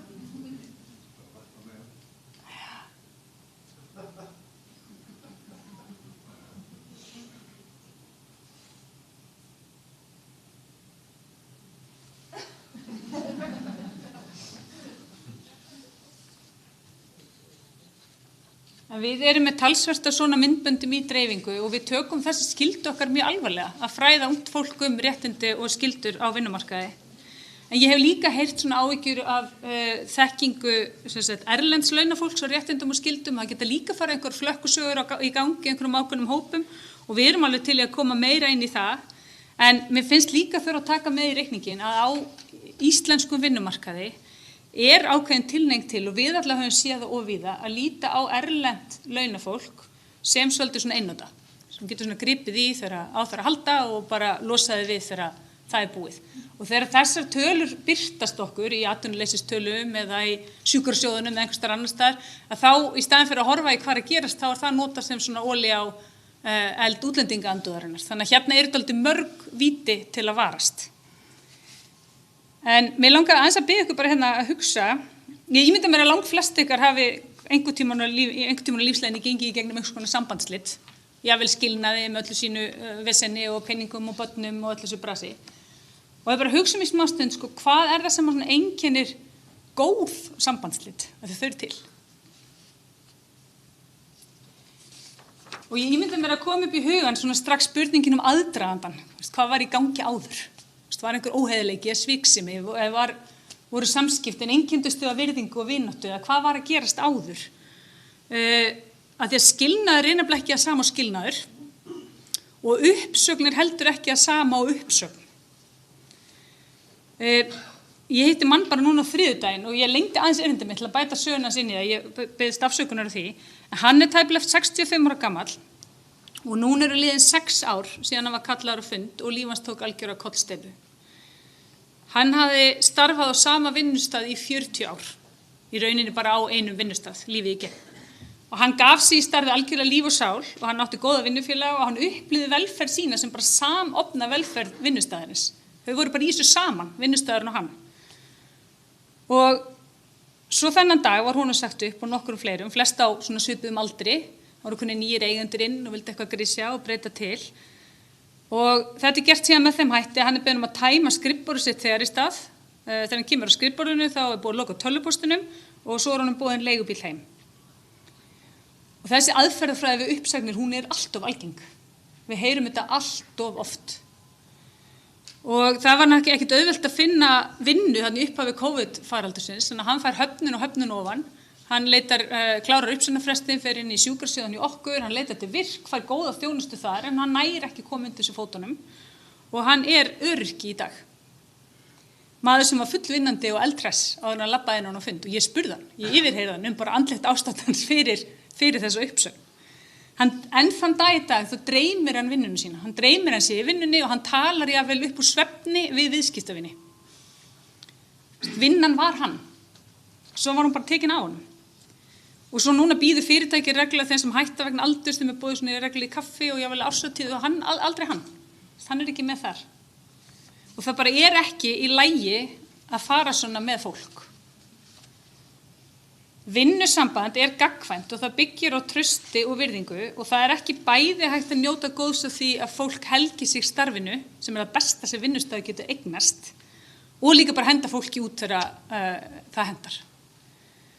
En auðvitað getur þurft að segja fólki upp. Það geta komið upp aðstæður í fyrirtækjum, það þarf að gera það, en þá skiptir aðferðafræðin alveg ofboðslega miklu máli. Og það ekkert sjálfsagt að sjúkrasjóður stéttarfélagana, virk og jável almannatryggingar eða lífeyrissjóðirnir sé að grípa fólk eftir svona framkomu. Góðir stjórnarhættir sem málin rædda yfirvegun og virðingu og sem fólk fær tækifæri til að þróast í starfi, þau geta verið fyrirbyggjandi gagnvart mjög mörgum af þeim viðfangsefnum sem við erum að tala hérna. Og að því ég myndist á hana könnun SA, fólki sem einhvern tímann á ævinni hefur hringt síðan veikt, til að varpa upp annarri sem þetta var spurning í reglubundinni könnun VR árið 2003 og fólk var spurt hvort það mætt veikt til vinnu. Ólafur og Gunnar. 57% sögðu já þegar þau mætt veik í vinnuna. Og svo er spurt hvers vegna og í langflestum tilfellum var það vegna til þess að samstarfsfólk ekki fyrir meira álagi eða því að það var engin annar sem gat sinnt starfinu. Og ég held að það sé fínt fyrir þennan fund að vita, það næstum tvöfalt fleira launafólk sem hefur mætt veikt til vinnu á síðustu 12 mánuðum en það sem hefur einhvern tímann á ævinni hringt sér veikt á þess að vera lasið. Launafólk barðist fyrir réttindi til launa í veikindum og gaf eftir aðrar kjarabætur í staðinn. Þetta einn dýrmætustu réttindin sem fólk á, en einmitt vegna þess hvað þau eru dýrmætt, þá höfum við í verkalýðshreyfingunni staðið í stafni við að fræða fólk og upplýsa bæði réttindi og skyldur á vinnumarkaði. Og við erum boðin og búin til þess að gefa í hvað það varðar. Við erum líka tilbúin að koma til samtals við fyrirtæki, koma að fræðslu. Við finnum fyrir því, alveg svo margir hérna inni, að veikindi hafi verið að færast í aukana. En eins og þið, þá vitum við ekki nákvæmlega af hverju. Og við erum tilbúin til þess samtals, svo lengi sem það einkennist af virðingu og mildi og dálítið kannski af því hvernig við viljum hafa þetta. Við eigum öll mjög mikið undir því að kerfi utan veikindi virki sem skyldi og að fólk geti komist aftur til starfa og vinnusambandið skiptir þar einna allra mestu máli og það byggir á trausti. Þannig að mér langar að árétta það. En ég þakka kærlega fyrir mig.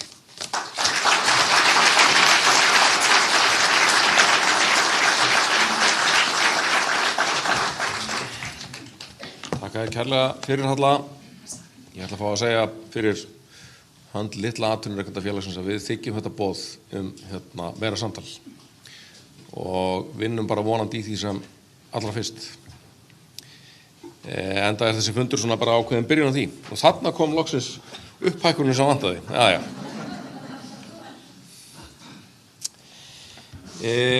Eins og búið að koma fram hérna, þá eru veikindamálin snerti og jafnvel núningsflötur á milli vinnumarkaðar og heilbrigðiskerfis og lá algjörlega beint við að heyra hér í dag sjónarmið heilbrigðiskerfisins og þá sérstaklega heilsugæslunnar sem flestir leita til í því skyni að fá veikindavottorð. Og Sigríður Dóra Magnúsdóttir hokin af reynslu úr heilsugæslunni, með sérfræðipróf í heimilislækningum og diplóma í opinberri heilbrigðisstjórnsýslu. Hún hefur meðal annars verið yfirlæknir á 2 heilsugæslustöðvum, rekstrarstjóri á heilsugæslustöð, framkvæmdastjóri lækninga á heilsugæslunni og núna undanfarin 2 eða 3 ár forstjóri heilsugæslunnar á höfuðborgarsvæðinu. Gjörðu svo vel.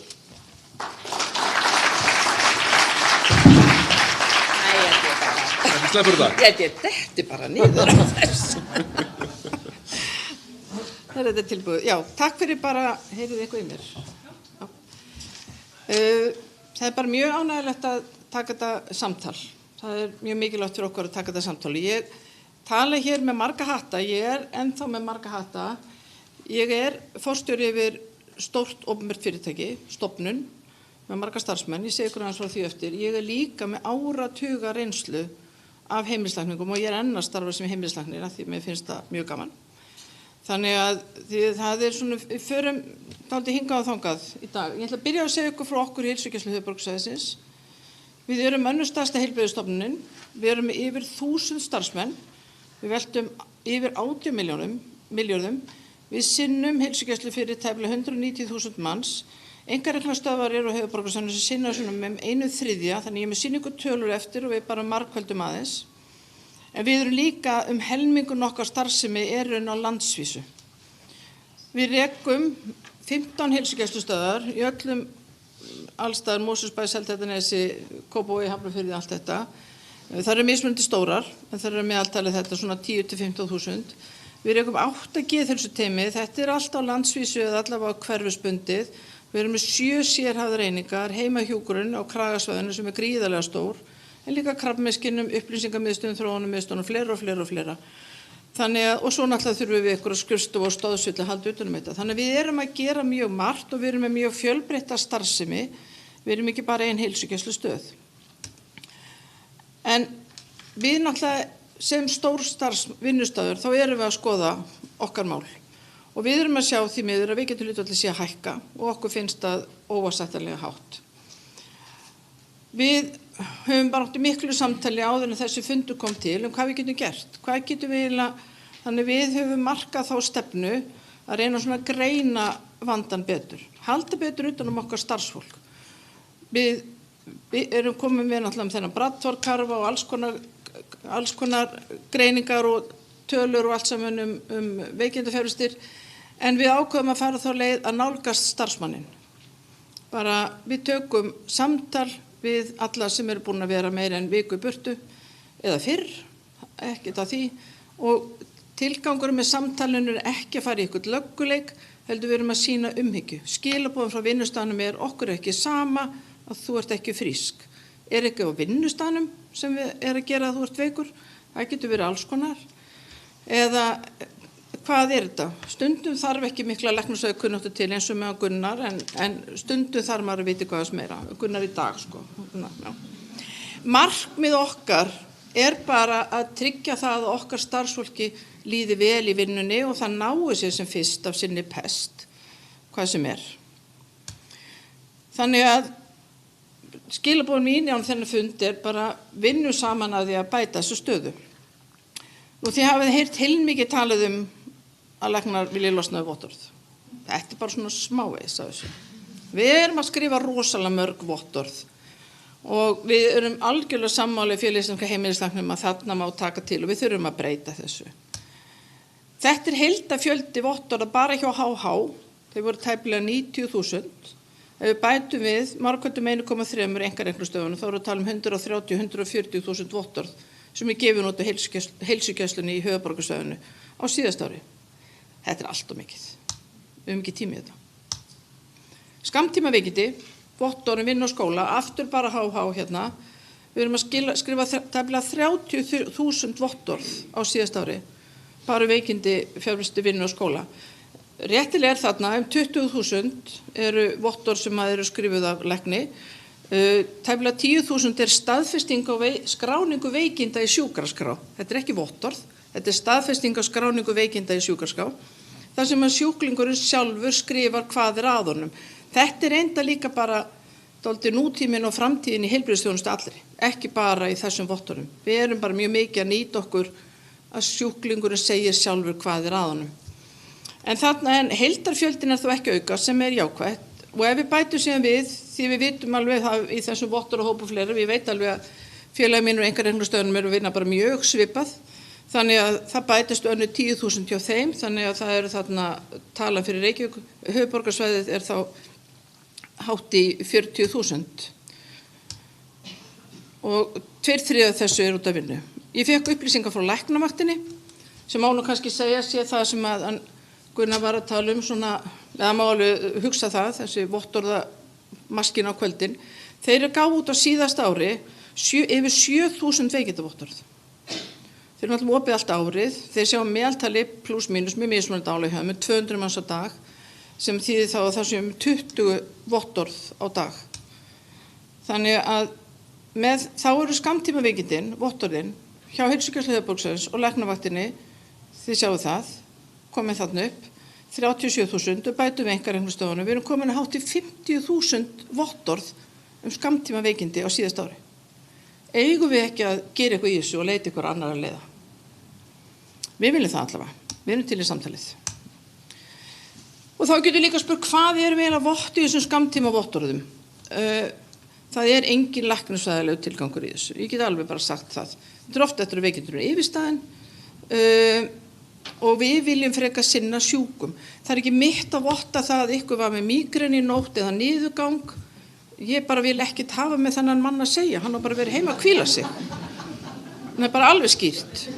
En ég skal eins og sinna honum til að reyna að fyrirbyggja það ef hann alltaf að fá niðurgangsköst og alltaf að fá mígreni.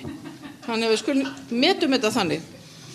Og þessi sjálfvirku vottorð sem eru byggð á skráningu sjúkraskrá, Gunnar þurfti að gefa skýringar á því af hvað var að honum, en hann getur náttúrulega að skrifa hvað sem en það er annar mál, ég treysti hann, veit að hann hefði eins og verið ekki þurft vottorð, hann hefði bara átt að hringja, en það er annar mál. En sjálfvirk vottorð komi bara staðið fyrir skilaboð inn á heilsugæslustöðvarnar. Það var bara hringt í ritara sem að tók niður og Jón var lasin og var illt í hausnum eða ekki, þar vottorð að vinna þarna. Þannig að þetta náttúrulega bara, við erum bara nálgast aðeins nútíman með þessari leið. En helstu lögur náttúrulega bara losna við þetta, bara svo það sé alveg á hreinu. Og þetta kom náttúrulega tíma COVID, það má minnast á það líka. Þá gerist ótrúlega mörg kraftavirk í tölvumálum. Hvað viljum við þá gera? Því við viljum sinna fólki. Við viljum hafa tíma til að sinna fólki. Við viljum skrifa vottorð veikindi eða heilsubrast þar sem að aðkoma heilbrigðisstarfsfólks skiptir ykkur máli. Og það fullt sem við getum gert. Þannig að við erum að skrifa öll þessi vottorð, fullt af þeim eins og þið sjáuð. En við viljum alveg losna við margt af þessu. Við erum talvistum ferðarskóla. Við viljum grísi eins og skói. Við viljum grísi ennþá meira. Þannig að og ef við reynum að, það er ekki hægt að sjá hvað vottorð eru gefin út endurtekið eða eitthvað svona sko, en ef við lítum að þess á, við reyndum að finna ykkur tölur svona hvað væri líklegt. Og þannig eru þá vottorð vegna sjúkradagpening og beiðni til virk, sem á sig að þá ertu komin langvinnan vanda. Þá er eitthvað að.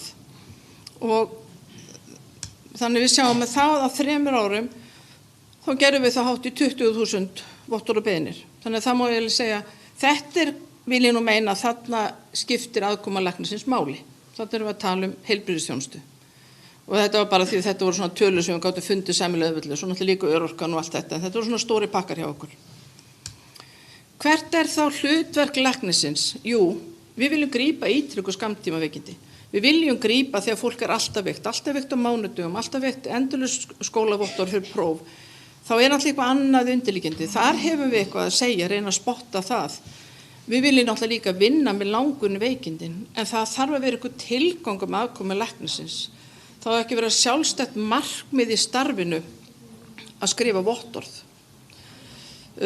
Svo má náttúrulega benda á alls konar önnur úrræði, þú þarft ekki einu svona heyri heilbrigðisstarfsemi núna, þú getur farið inn á heilsuvör og flett upp og fengið góð ráð og allt þetta, eða það fara á netspjall heilsuvöru eða þá hringt í upplýsingasíman eða eitthvað svona, þannig að það er margt annað í boði, heldur en að fara að sitja okkur biðstu og kúldrast þar sem læknirinn segir bara að fara heim og segja sem minnst sko. En það er ánægilegt með skammtímaveikindi og vottorðum vegna veikindi hefur ekki fjölda, þið sáu það, þetta er svona plató, en þá þurfa aftur að spyrja af hverju eru með ítrygg og skammtímaveikindi. Þarna skiptir líðan á vinnustað miklu máli. Og við ætlum, eins og ég sagði ykkur áðan, að fara meira þessa leið, að bara sýna ykkur umhyggju, reyna náttúrulega átt okkur á því hvar er vandinn og náttúrulega við líka nýtum okkur trúnalækni, við erum með okkar trúnalækni og þannig við náttúrulega nýtum þetta samtal þegar við finnum að þarna er eitthvað þar sem við getum gert eitthvað þarf að gera. Þar viljum við vera. Rétt til að minnast á því að það var nú í undirbúningi þess að þegar við tölum fyrst saman þá var talað dálítið vottorð eftir uppsögn og hvort að þarna séum að ræða misnotkun á veikindarétti eða ekki og við höfum mikið rætt þetta hjá okkur og þá er bara ágætt að rifja það upp að uppsögn er áfall, allavega náttúrulega með gott dæmi, uppsögn er áfall og ef við lítum á bara inn í svona geðheilbrigðisvísindin, sálfélagslegu umræðina að þá er óvænt uppsögn, hún er jafn mikið áfall í lífinu eins og óvæntur skilnaður eða verða gjaldþrota. Þannig að þetta er mál fyrir fólk. Þannig við þurfum að átta okkur á því, stundum er náttúrulega ekki annað hægt að gera, en við þurfum að gera þetta vel. Það skiptir máli hvernig staðið er uppsögninni og við þurfum að aðstoða fólk að milda áfallið og það fólk kemur til okkar og segir frá raunverulegri vanlíðan. Það segir frá raunverulegri vanlíðan. Það fylgir þessu vanlíðan. Þannig við þurfum að vanda okkur hvernig við gerum þetta. Þannig að, og svo náttúrulega margt sem við þurfum að líka, þú veist, sjúklinga eða skjólstæðingar þurfum náttúrulega að vita að þú ert ekki bara veikur í vinnu A en ekki vinnu B og svona.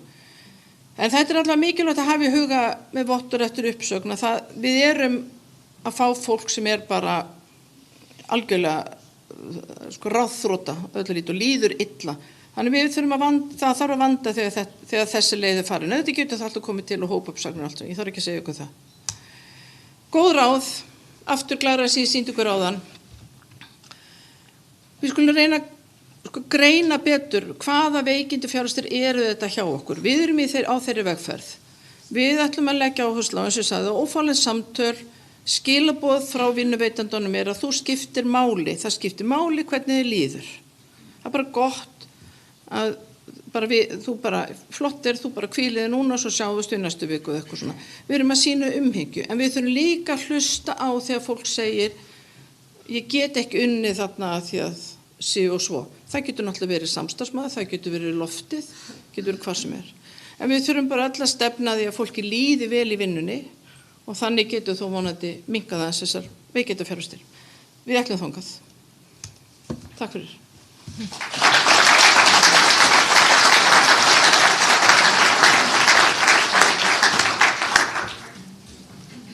Takk kærlega fyrir þetta, Sigríður.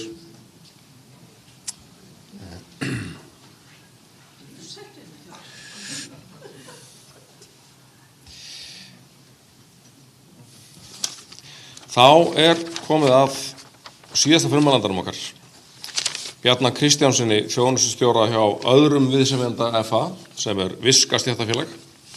Hann hefur áratuga reynslu af ráðgjöf varðandi réttindi einstaklinga við starfslok eða vegna örorku eða ellilífeyris, starfaði lengi í trygginga- og fjármálageiranum, meðal annars sem stjórnandi hjá Kaupþingi og Arion banka og tryggingamiðstöðinni og hefur frá 2023 sinnt núverandi starfi sem þjónustustjóri hjá Visku. Gjörðu svo vel.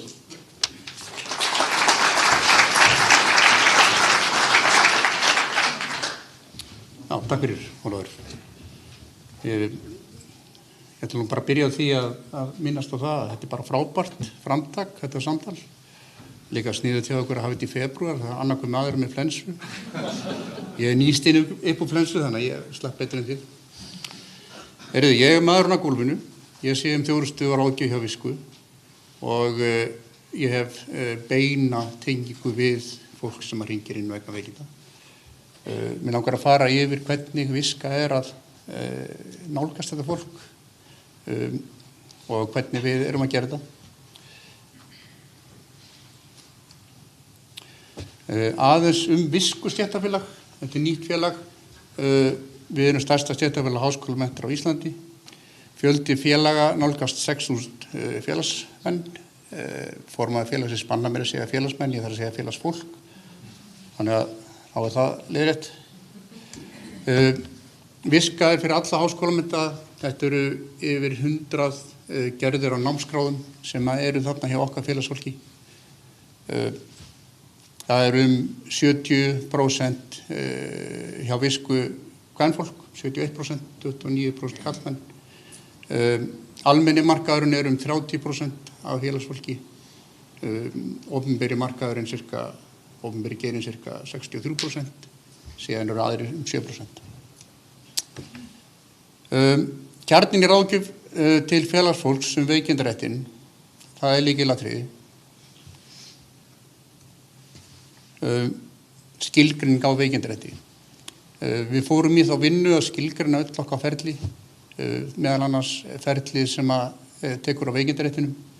Fengum meðal annars mental ráðgjöf til aðstoðar, hvernig við nálgumst fólk bara á mannlegan hátt.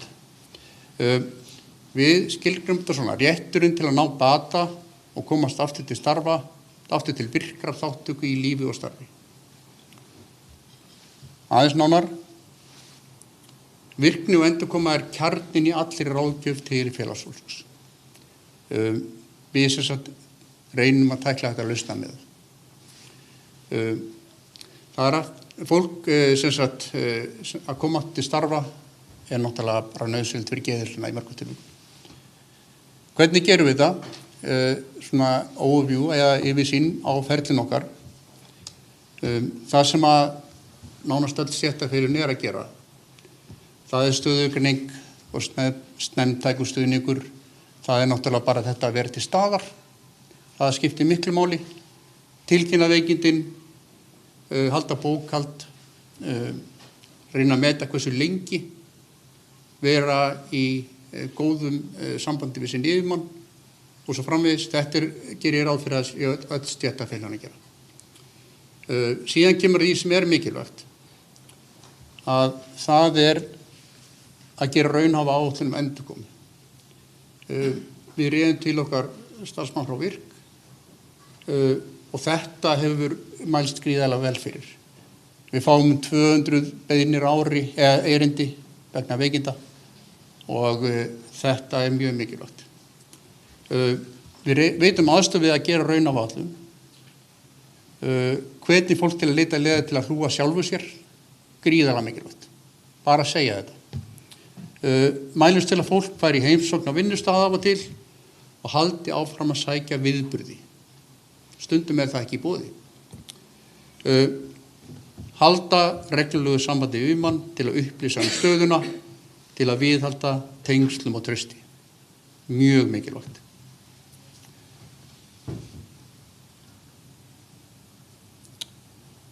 Auðvitað eru sumir einstaklingar mjög alvarlega veikir og vandi að sjá hvernig þeir fara aftur til vinnu. Þeir þurfa líka stuðning, þeir þurfa kannski aðstoð við að hugsa til efnahagslegra hluta, hvernig get ég lifað af.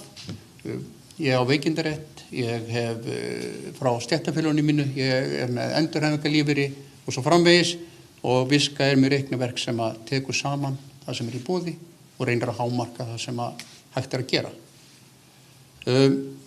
Ráðgjöf okkar til vinnuveitanda og ég hafa einhver sem myndist á hann að vinnuveitandinn, það var Halla sem að sagði að vinnuveitandinn hafi verið algjörlega vonlaus og því miður þá getum við ekki skipt vinnuveitanda í þessum erindum.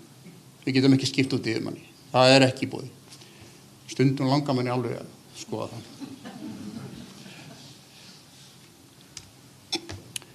Það að grípa til fyrirbyggjandi aðgerða. Það náttúrulega samskipt á vinnustað. Það númer 1, 2 og 3. Það þarf að huga að þeim. Síðan þessi forvarnar hluti VIRK frábær. Þeir voru síðasta haust held ég að gefa út nýjan vef sem að hjálpar bæði einstaklingum og stjórnendum til sjálfshjálpar. Þú getur flett upp sem sagt hver mín staða. Okkar hlutverk hjá stéttarfélöginu oft á tíðum þegar fólk hringir inn og segir það allir ómögulegir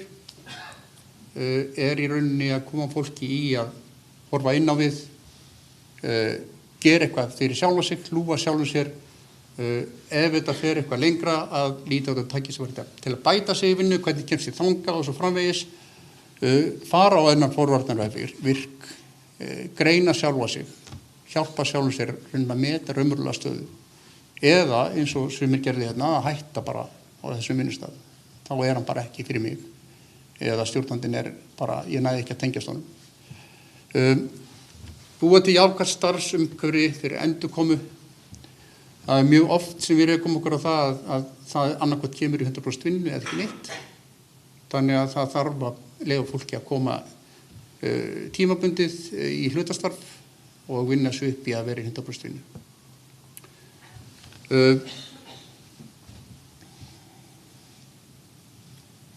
Kona minn þetta salum, hún getur sér lána með gleraugun sín, ég sé þetta ekki alveg.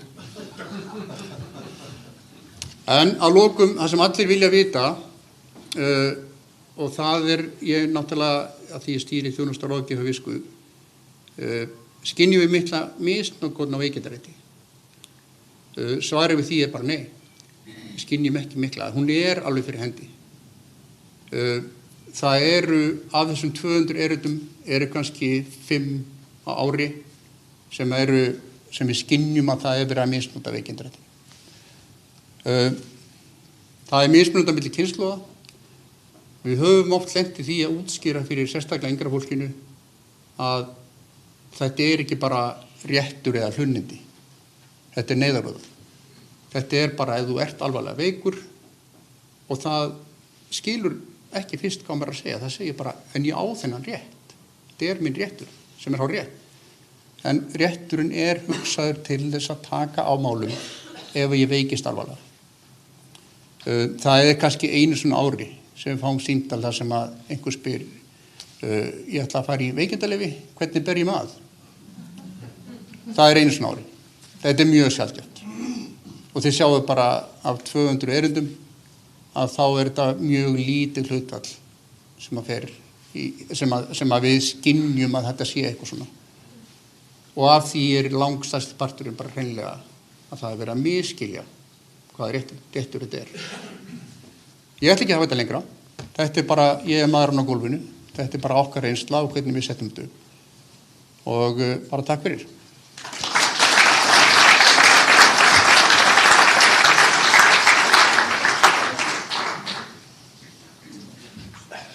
Takk kærlega fyrir Bjarni. Við erum með svo skipulagða frummælendur hérna að við erum sko 2 mínútur undan áætlun með dagskrá. Þetta gerist nú ekki oft. Við ætlum að hafa hérna stuttar pallborðsumræður og mér langar til að biðja frummælendum okkar að fá sér sæti hérna á pallinum. Ég hugsa að ég sjái salin best ef ég var þarna í endasætinu. En að meðan þau eru að koma sér fyrir þá ætla ég bara að þakka þeim öllum fyrir þessi frábæru erindi. Ég var nú eiginlega að byrja að læra eitt og annað fyrir fundaði að tala við þetta fólk og núna er ég búin að læra ennþá fleira.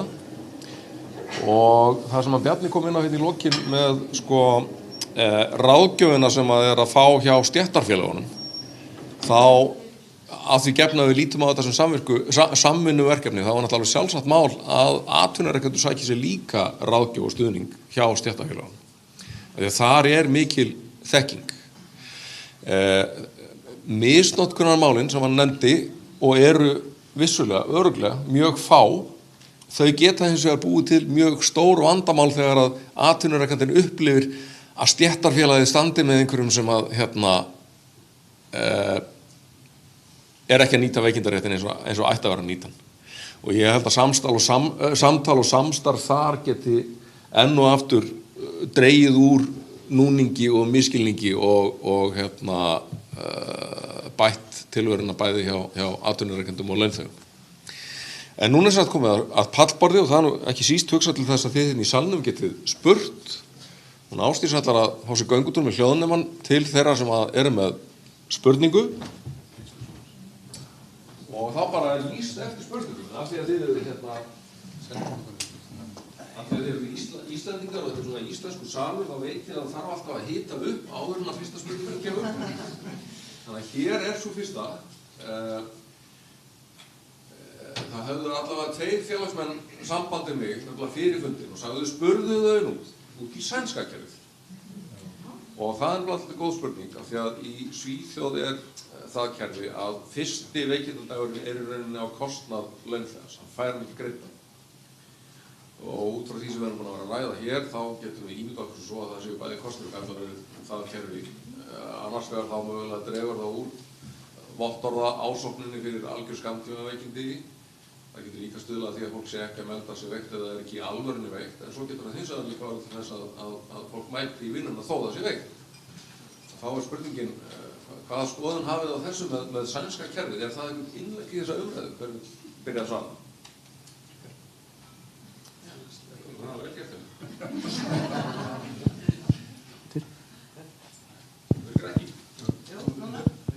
Núna? Það kemur ekkert ljós eða neitt. Þessi hérna virkar.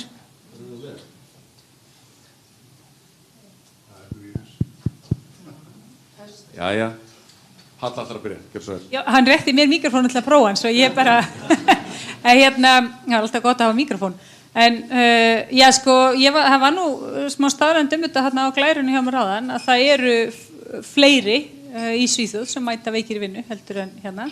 Það líka vísbendingar að fólk sé lengur veikt sem ég held að sé líka bara ákveðið varnarviðbragð. Þú ert þá ekki að taka sénsinn að mæta og svo slærði niður og þá þarftu aftur að vera launalaus. Og ég segi bara til hvers ættum við að gera þetta? Já, ég tek alveg undir orð Höllu og það vill svo til ég bjó í 4 ára í Svíþjóð.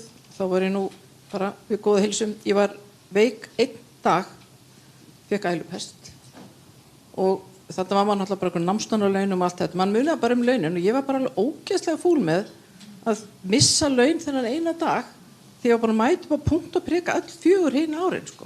Þannig að ég held að þetta hafi hins vegar þessar afleiðingar sem bent á þú alltaf, menn ef þú ert ekki viss nú á þér, því líka ef maður rétt með sænska kerfið ef þú ert lengur frá þá dettur inn á trygginga, þá fer forsikringskassan að borga þér. Þannig að það er betra fyrir að vera lengur frá. Þannig að ég sé ekki að þetta kerfið sé lausn. Það er sem kallað Karinsdag, biðdagur, já. Ég held að þetta sé alveg vel athugandi, en maður þegar ég var að vinna hjá VR einhvern veginn á síðustu öld, þá voru fyrirtæki að byrja með þessa þjónustu heilsuverndi fyrirtæki og þá þurftu starfsmenn að ekki hringja sín veika í fyrirtæki, heldur tala við heilbrigðisstarfsmann fyrst og maður sá það eftir að tala við vinnuveitendur hvað þetta snar fækkaði veikindum bara þetta fyrirkomulag. Það er ein leið.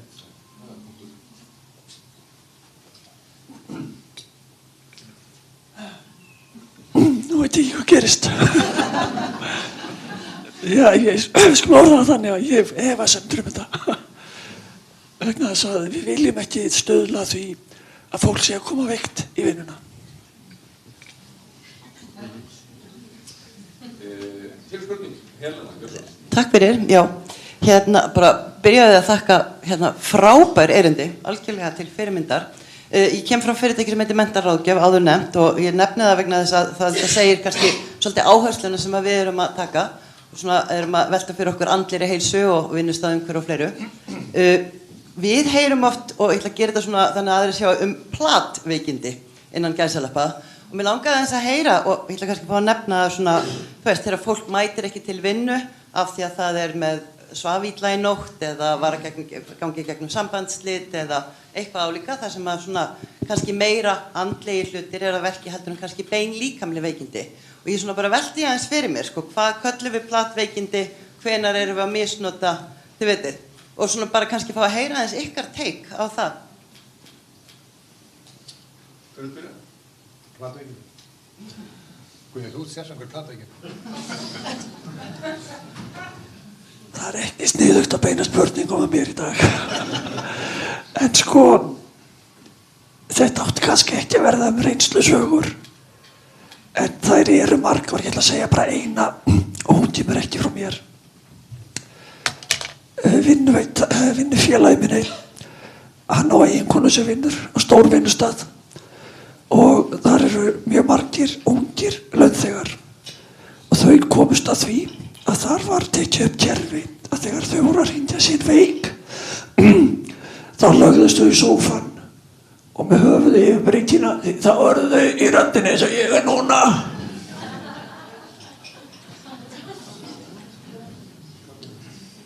Nei, mér finnst þetta bara dálítið góð og aðkallandi spurning, Hvað ef að þú til dæmis lendir í óvæntum sambandsslitum á kvöldi, Ég þurfti einu svona að fara í sjúkrapróf og kærastinn sagði mér upp, Ég hef ekki getað mætt í þetta próf. Þannig ég veit ekki, ertu þá bara fyrir og flammið daginn eftir, Og er það plat? Ég veit það ekki. Og eins ef það einhver svona yfirþyrmandi vanlíðan af einhverjum ástæðum, en þá finnst mér dálítið mikilvægara sem kom fram hjá heilsugæslunni áðan, að við viljum grípa fólk, og það er það sem að þarf. Og ég veit ekki, ég hef aldrei unnið á vinnustöðum þar sem að þetta er eitthvað rosalegt vandamál og fólk sé alltaf að hringja sér veikt, og ég hef samt unnið á mörgum, eins og kom fram áðan hjá Ólafi. En ég heyrt þessa sögu á þessum eina hann sem var að vinna í Rio Tinto sem tók alltaf 2 daga. Ég hef heyrt hann svona 8 sinnum Þannig að ég átta mig ekki alveg á umfangi þessa vanda og ég segi eins og Bjarni, þú veist, og nú ég náttúrulega vitnaði fólki sem að hittir fólki sem veikt, skilur hvort sem að það virk eða í sjúkrasjóðnum. Við verðum ekki vör við einhverja yfirþyrmandi misnotkun, við verðum stundu vöru misskilning og við leiðbeinum fólki, þú veist, og við reynum að hjálpa þeim í gegnum, bara nei, þetta útskýra hvernig veikindarétturinn virkar, hvaðan til hvers hann en síðan ef það eru, og ég myndi segja að það einhver, og það náttúrulega gallin við erum ekki með neina tölfræði, við vitum ekkert hvert veikindahlutfall, ríkið getur ekki eins og talið veikindahlutfalli sitt, einkafyrirtækin eru bara með þetta einhvern veginn út á suður, þannig við vitum ekkert, ef það vandamál, við vitum ekki hvert umfangans og ég held að við verðum einhvern veginn að vera svolítið gagnadrifin ef við erum að reyna að búa til einhverja lausnir, en eitt sem ég vil koma að, og það áhugamáli okkar í VR, og mörgum fleirum í verkalýðshreyfingunni, við teljum ástæðu til þess að opna umræðun hlutaveikindi, því að nú náttúrulega veikindadagar taldir í heilum dögum, og eins og virk þreytist ekki á að minna okkur á, þá þetta vinnusamband svo dýrmætt í veikindum að komast aftur í vinnu, eykur líkur á að þú komist aftur í vinnu, þið veitir, og þá geta hlutaveikindi verið góð lausn. Halla nefndi á hann að VR væri með fræðslu í grunnskóla og þegar ég vann hjá VR þá fór ég mitt í marga grunnskóla með svona fræðslu og þegar Bjarni var að tala slóðirnar, yngra fólki, þegar ég var að gera þetta á sín tíma, þetta fólk sem núna að vera 50 og þannig að ég held að segja mjög mikilvægt að fara með fræðslu og efla fræðsluna inn í grunnskóla með réttindi og skyldur á vinnumarkaði, held að segja. Já, hún mjög geggjuð. Já, ég sá þetta myndband.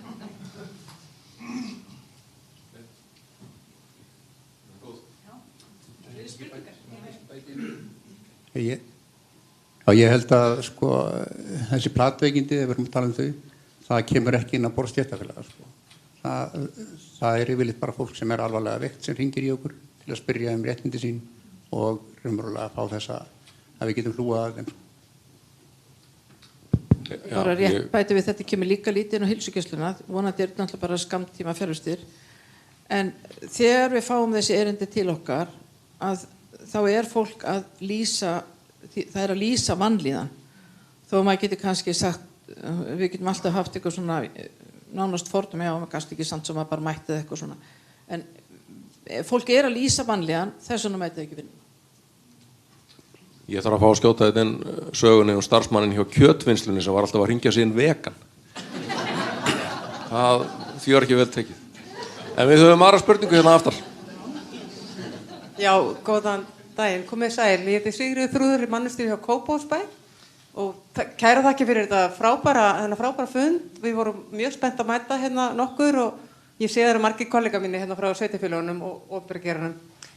En við erum auðvitað eins og bara allir að í þessum sömu sporum og erum búin að vera í miklu átaksverkefni varðandi veikindi og veikindi fjarvistir og höfum oft svolítið takmörku úrræði. Við höfum þó reyndar aðgang að trúnaðarlækni en það virðist nú oft líka ekki duga til. En eitt af því sem við höfum verið að velta fyrir okkur hvort við eigum að hætta að taka við vottorðum sem hafa ekki skoðunardagsetningu. Þannig að ég var mjög spennt að heyra erindina nöfnum minna vottorðin og sá að skilgreiningin á þessum skoðana vottorðalausu vottorðum þau voru skilgreind á annan hátt kannski heldur en það var einhvers konar staðfesting, sagður já. En mér finnst þetta mjög áhugavert og var gott að heyra ykkar sjónarmið. Hvað ykkur finnst það ef að atvinnurekendur myndu hætta að taka við þessum vottorðum sem hafa ekki skoðunardagsetningu?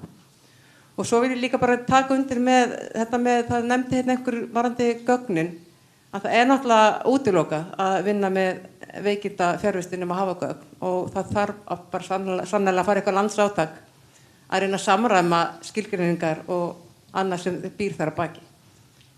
Hver vil byrja? Já. Jú, bara fínt að fá þetta ekki vottorð, þetta staðfesting á skráningu veikinda, þannig að skjólstæðingurinn segir sjálfur. Það ákveðna takmarkanir á þessu, þú getur ekki verið mjög lengi og þú getur ekki verið endurtekið. Þannig að þetta bara ákveðna forsendur. Þetta rauninni vottorð sem áður voru skrifuð eins og ég sagði, þú hringdir inn á einhver heilsugæslustöð hvert sem og það var ritarinn tók niður upplýsingarnar.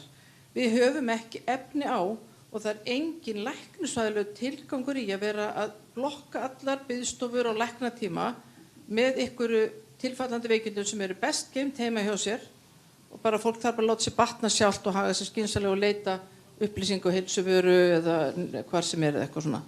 Þannig að við erum ekki að fara vel með heilbrigðiskerfið, við erum ekki að fara vel með okkar resursa, við erum ekki að fara vel með opinbert fé en við erum að heimta og ég er náttúrulega helviti góður heimilislæknir eftir 40 ári starfi, oft sé ég náttúrulega fólk lasið, en oft, ég get ekkert séð það, hvort þú varst á dollunni allar nóttu ekki. Ég hef bara ekkert við það að bæta. Þannig að veljum hvað við viljum nota heilbrigðiskerfið í, vöndum okkur. Gunnar búinn að biðja orðið þannig á enda. Já. Ég ætla að reyna. Ég ætla að standa upp því mér er leiðilegt að sjá ekki helminginn á hópnum. Ég tek undir með Sigríði Dóru. Við eigum ekki að fylla heilsugæslurnar af þessu fólki. En þegar ég fór að skoða þessi mál og skoða hæstaréttardóma, þá er bara niðurstaðan þessi. Læknisvottorð er ekki læknisvottorð nema læknir skoði sjúklinginn. Og ef það er ekki fyllt út hvenær skoðun fór fram, þá fór ekki skoðun fram. Þetta er ég búin að heyra frá læknum sjálfum. Þeir passa sig á því að vera ekki að svindla. Og ef þeir ekki skoðuðu sjúklinginn, þá fylla þeir ekki til reyti. Þannig að við á mínu vinnustað fórum að hafna öllum vottorðum sem að voru ekki eiginlega læknisvottorð. Til hvers að vera að fá hennan pappír frá Heilsuveru sem er eitthvað staðfesting. Og hún er engin sönnun eitt eða neitt. Það er alveg svo vottorðið sem ég sýndi ykkur fyrst. Ég náði það á netinu. Það er alveg jafn gilt. Það er ekki sönnun. Þannig að það á ekki að biðja læknisvottorð nema þeir raunverulega þurfa á því að halda. Við sem vinnuveitendur eða ég sagði hættum þessu rugli, annarkvort trúum við okkar starfsmönnum og bara biðjum ekki þessi vottorð. Í þeim tilvikum sem við trúum ekki, þá biðjum við læknisvottorð. Já, mér finnst þetta bara góða línur það sem maður heyrir líka frá Sigríði á heilsugæslunni, ég líka velti svolítið fyrir mér ef við myndum gera þetta svona, það væri heimilislæknar væri bara að sjá fjarvistarskráningar fyrirtækja og gefandi út skoðandi fólk sem segist það vera æla í nótt eða segist vera að drepast í höfðinu eða eitthvað. Hver væri raunkostnaðurinn við þetta? Því að þó að sé borgaðir einhverju 1000 kalla fyrir þetta, þá er það ekki raunkostnaðurinn.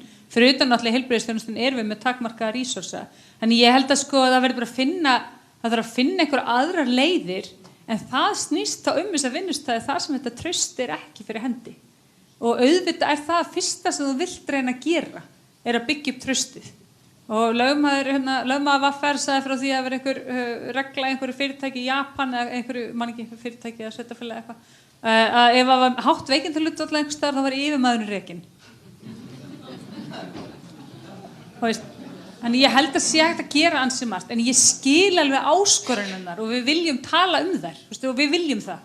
Við erum opin í það samtal en það þarf einhvern veginn að vera með réttri nálgun og ég held það að drekja heilsugæslunni og fólk farandi á læknavaktina. Veitu hvað er leiðilegt að bíða á læknavaktinni? Og þeir eru kannski bara að bíða meðan einhver Siggi Jóns er inni á lækninum og segist það vera æla í nótt hann og skrifa frá vottorð. Þetta er algjört rugl. Það eru fleiri spurningar. Það er ein hérna með miðjuganginn. Já, ég heiti Bjarki, ég er mannustjóri í Ístak. Við erum búin að tala vonda stjórnendur, starfsfólk sem er að svíkjast undan að vera raunverulega veikt, nemendur sem er að svindla í prófi og svo framvegis. En haldið því að það sé eitthvað í íslenskri vinnustaðamenningu, eða vinnumenningu ekki á vinnustöðum heldur í þjóðamenningun okkar sem við þurfum að skoða? Ekki spurning. Já, þetta er bara mjög áhugaverð spurning, Bjarni. Og ég er nú búin að rannsaka vinnustaðamenningu talsvert mikið og lengi. Og við erum alltaf með, þegar ég hóf störf á mínum vinnumarkaði hjá því ágætaði fyrirtæki Flugleiðum og ég átti að fylgja flokkstjóra eftir í 2 daga og svo þegar hann var að ljúka kennslinni þá sagði hann við mig Fyrir Gylfi, ef þú komast hjá þig að vinna, þá skal bara elda mig. Og þannig að en ég held að það sé mjög erfitt að ég myndi að reyna að draga þetta einhvern veginn fram, sko. Það er, jú, þetta er einhver kúltúr í menningunni. En sko, ég held að sé bara svo mikilvægt einhvern veginn og það held að komið fram í öllum að þegar þú virkilega þarft á veikindaréttinum að halda, þú lendir í einhverjum alvarlegum veikindum. Og það sem einhvern veginn upplýkir sem þarf, og það veit að verið þá að fræða, þetta vaffer í grunnskólum og þeirra svæði, mikilvægi veikindaréttarins. Og en það er spurning hvernig þetta er í öðrum löndum. Hvort það sé eitthvað frábreyði, ég er ekki alveg klár á því, sko. En það er mjög áhært að velta fyrir okkur sérstöku íslensku vinnustamenningu í þessu sambandi. Komið nýtt rannsóknarefni. Já, klárlega. Það með þetta beint upp í háskóla. Það er rannsaka Ísland. Mér finnst þetta frábær spurning og ég held að að kemur aftur, ég hef verið á svo mörgum vinnustöðum að á sumum vinnustöðum er bara rosalega heilbrigð vinnumenning. Þú maður bara lappar inn og það er alltaf að vinna og það er alltaf að gerast og svo hef ég alveg verið á vinnustöðum líka þar sem að maður upplifir þetta ekki og þú svona frekar drattast niður.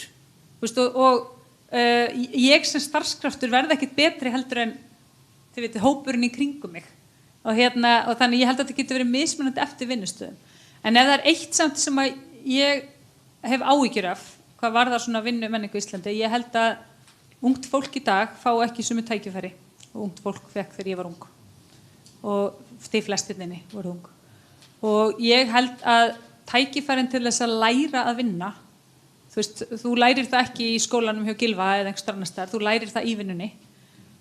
Og það er náttúrulega tæknin einhverju leyti að leysa svona þessi einföldu störf á hólmi og svo held ég bara að sé ekki alveg tíminn og rýmið fyrir þig til þess að fá að læra af samanskapi og þú færð ekki góð störf sem ungmannskita að þú fékkst. Ég hef áhyggjur af því og ég held að það geti haft áhrif á þetta allt saman og á hvað kerfin okkar þurfa, við hverju þau þurfa að taka í framtíðinni. Síðan hef ég líka áhyggjur af því sem ég nefndi mínu erindi sem er svona viðhorfið til erlends starfsfólks og sérstaklega ákveðnum geirum. Og ég meina það er ekkert langt síðan löggjöfin kallaði þau vinnuafl og síðan einhver aðra sérfræðinga en það er svona einhver hópur sem má bara taka inn og sem má bara henda út og ef hann er með eitthvað vesenskili, kannski barn sem þarf að fara í skóla eða að þá er það eitthvað drosalegt vandamál. Og ég held að þarna held ég að skapist og ég finn það inn í mínu félagi, við erum með kannski svona 18% erlendum uppruna, að þau lýsa miklu meiri vanvirðingu á vinnustað heldur en svona innlenda fólkið, þau upplifa meiri vanvirðingu og ég held að þarna sé eitthvað sem við verðum að vinna með og ég held að það hafi líka áhrif á hvort, að því að ef það er traust og virðing í samskiptum þá rugglaru ekki eitthvað með einhver veikindi. Þú ferð væntanlega til yfirmannsins og segir nákvæmlega hvað er í gangi. Hvað eru margir hérna sem að fengi konu sem bara ég er á fyrsta þriðjungi meðgöngum er svo óglætt, ég verð að vera heim á morgun. Þetta er bara almennt að treystir fólk, samstarfsfólki sínu yfirmönnum og það er bara það sem ég vil halda fram að hamra á.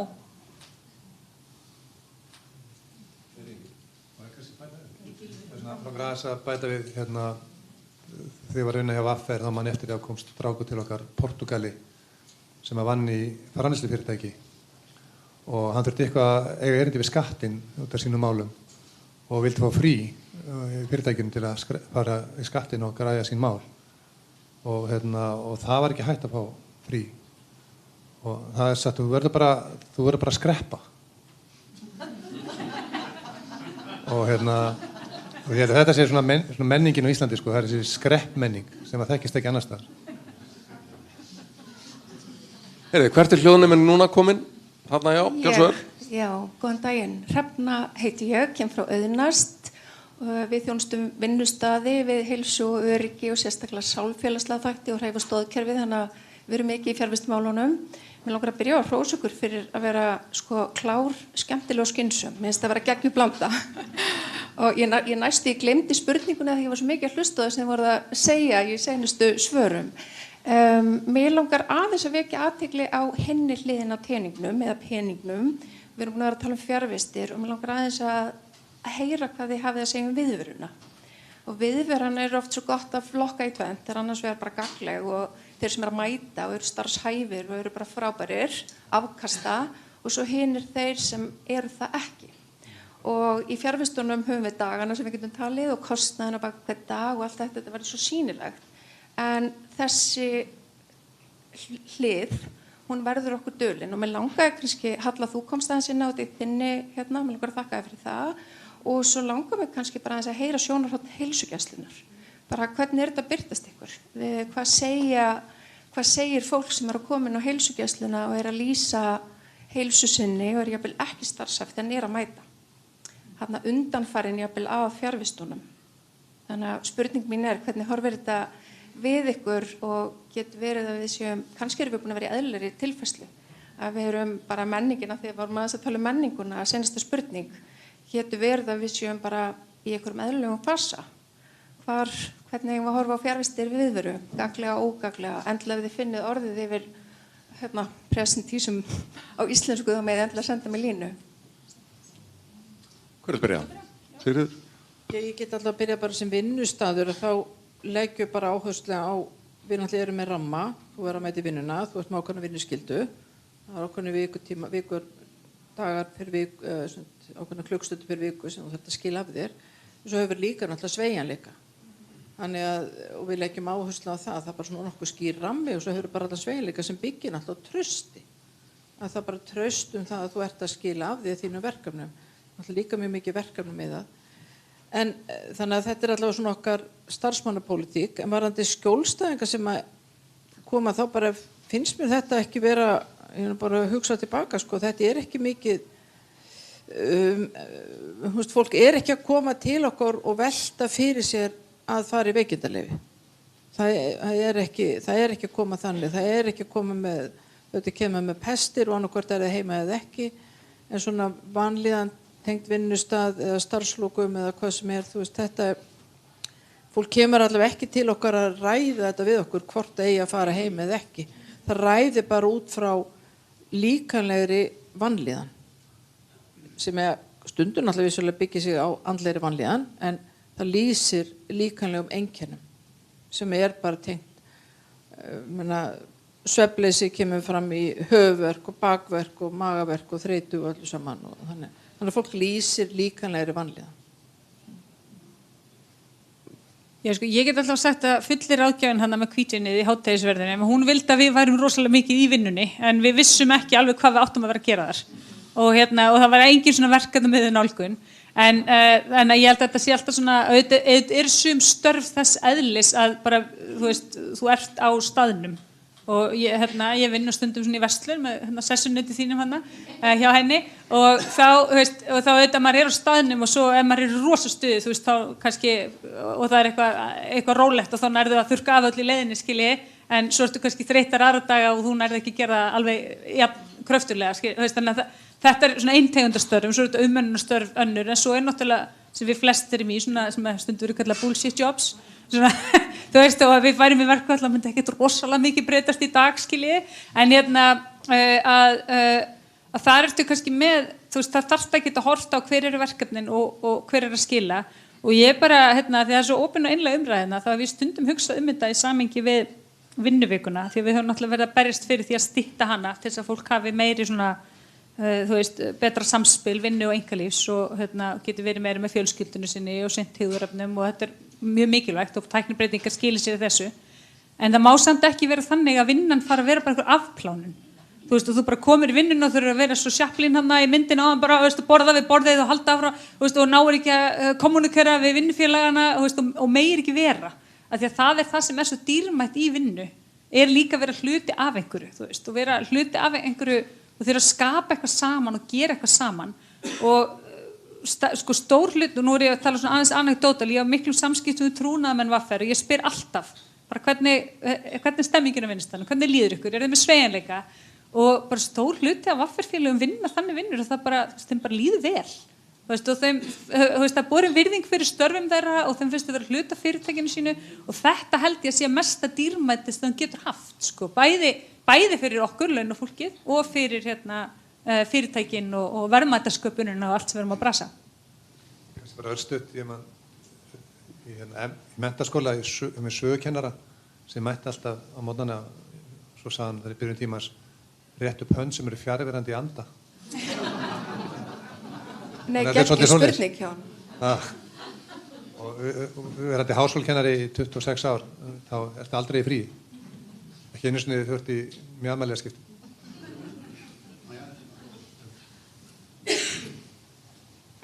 Það var að vera að spyrja viðveru. Það hefur færst mikið í aukana að stjórnendur og atvinnurekendur hafa sambandi visku að fyrrabræði til þess að fá aðstoð við að móta stefnu við að gera alls konar hluti. Algengast þessi viðverustefnu. Við höfum hjálpað mörgum fyrirtækjum og stofnunum í að móta viðverustefnu og koma síðan, það annað þegar stéttarfélagi kemur upp og kynnir þetta eftir vinnu með náttúrulega stjórnendum, en við höfum gert mikið af þessu. Nú held ég að við höfum 2 spurningar inni. Þarna næsta, já. Býtum við. Ég er ekki að gleyma manninum hérna við ganginn. Hann mun fá sína spurningu, en fyrst er það maðurinn hann alveg aftast, já. Gjör svo vel. Já, góðan daginn og takk fyrir góða erindi. Bjarni Ómar heiti ég og kem frá sambandi sveitafélaga. Mér langar aðeins til að beða sjónum að því að það virðist vera svona vaxandi vandamála þegar við hefum ekki talað um traust í dag, þegar við hafum talað um umhyggju fyrir vinnuveitarnas fyrir starfsmanninum og hvernig við vinnum með það, og þetta er ákveðið samspil, við þekkjum það. En það sem ég langar til að velta upp í rauninni kannski bara í pínlítið í ljósi svona persónuverndar og alls konar svona hugtaka sem hafa verið tekin upp hérna og svona í umhverfinu, að þá hefur til dæmis bara aukist, og við finnum bara fyrir því hjá sambandinu að það eykst að starfsmenn vilja ekki ræða sín veikindi sem eru komin upp, og í rauninni kannski fá pínlítið stuðning við það, til dæmis frá stéttarfélögunum, að þurfi ekki að gefa upp eða ræða einkenni veikindar sem meira segja í læknisvottorðum er hægt að gefa meira segja upp hver ástæða veikinda er. Þannig að mér langar svona aðeins til að fá sjónarmið ykkar í því, sko, er þetta ekki að tala gegn hvert öðru, ef þetta er í þessa átt, þessi þróun? Takk. Hver vil byrja þessu? Ég skal byrja. Ég hef ekki rekið mig á að þeir sem hringja inn vegna veikinda, að þeir vilji ekki upplýsa vinnuveitandanum hvers eðlis veikindin eru. Sko. Það er allavega mjög sjaldgæft. Sem heilbrigðisstarfsmaður þá er það alveg skýrt að sjúklingurinn sá veiki á sinn veikindarétt og honum ber engin skylda til að upplýsast vinnuveitandanum hvað er að honum. Og við skrifum ekki vottorðum þannig, við skrifum kannski endurmat eftir 2 vikur og vonandi þá orðum frískur eða hvað sem er, og maður tikkar í hvort sé veikindi, slys eða vinnuslys og náttúrulega hvort sé skoðun eða tilkynning eða eitthvað svona, og þetta er líka í sjúkradagpenningavottorðum. Það er ekki, þannig að fólk á sinn rétt, þannig að við erum ekki að skrifa er heima út af hálsbólgu eða hvað sem er. Þetta er réttur hins sjúka. Svo náttúrulega þurfum við líka að nota þá trúnaðarlækna, og við segjum alltaf þegar fyrirspurning kemur, þetta bara verið trúnaðarlæknir hefur alltaf leyfi til að fá upplýsingar hvað er að. Og þar er alveg, þar er bara þá fagmaður að tala fagmann sem veitir þær upplýsingar. En ekki, við svörum aldrei vinnuveitundum og auðvitað fara veikindi stundum ekki milli mála, kansáleitt kona eða náungi sem kemur ekki borði, þá er þetta kannski ekki svo mikið þetta fela, en öðru leiti þá er þetta bara eitthvað sem er ekki, þetta er eitthvað sem skjólstæðingun á rétt á að hafa fyrir sig. Ég skil hvort að fara, Bjarni Ómar, og ég held að í mjög almennt í samskiptum eins og Bjarni segir hérna, að þá er þetta traust fyrir hendi, en ég held að sé líka rosalega mikilvægt að verja friðhelgi fólks til sinnar eigin heilsu, sko. Og við vitum aldrei, við vitum ekki hvað er aður, við vitum aldrei ekki hvað getur hent okkur sjálf, og það geta verið aðstæður sem er ekkert mála að tjá sig opinskátt það, en svo geta náttúrulega verið aðstæður þar sem það er mikið mál, og þú verður að verja, ég held að verðum alltaf, ég held að reglurnar og lögin verður alltaf að taka mið af þessari friðhelgi.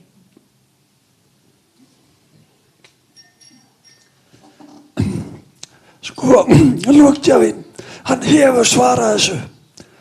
Þegar þessi ákvæði komu inn í sjómannalögin 85 eða með lagabreytingu 80, þá var skrifað inn í lögin eða með greinargerðinni að vinnuveitandi ætti rétt á því að fá að vita hvað væri að launþeganum af því að hann þyrfti að borga forfallakaupið.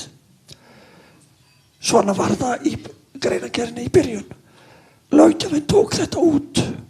Þannig að þetta ekki svona og þetta viðkvæmar persónuupplýsingar. Þannig að það ekki hægt að fara fram á þessar upplýsingar. Þó svo sjúklingur megi gefa þær ef hann svo kýs. Ég hef nú afskaplega lítið við þetta að bæta. Ok, henni síðustu skulu verða fyrstir. Síðasta spurningin hérna við gangin. Já, takk fyrir. Kári Sigurðsson heiti ég og ég formaður Samhengis. Þetta kannski ekki svo mikið spurningar, þetta líka bara smá svona input inn í þessa umræðu. Jú, ein spurning kannski í lokin. Það ríkir rosalega mikil svona upplýsinga óreiða í samfélaginu þetta. Og ég fagna því að við séum hérna í dag að taka einu höndu saman og taka einhverju umræðu á dýftina sem mér hefur fundist vanta. Og ég velti fyrir mér hvort að það verið ákallin stéttarfélögin og við séum tilbúin í eitthvað samtal og ég tek undir það sem Halla segir.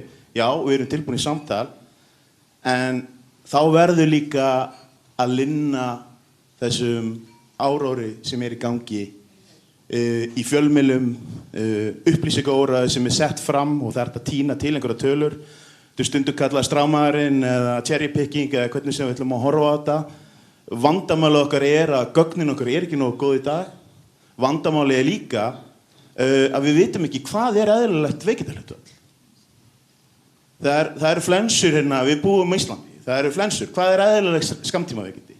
Einhver með það á hennu? Hvað það við? Síðan annað, aðrir vinklar í þessu sem við þurfum líka eins og átt okkur á og að þurfum að tala þetta eitthvað sér íslenskt.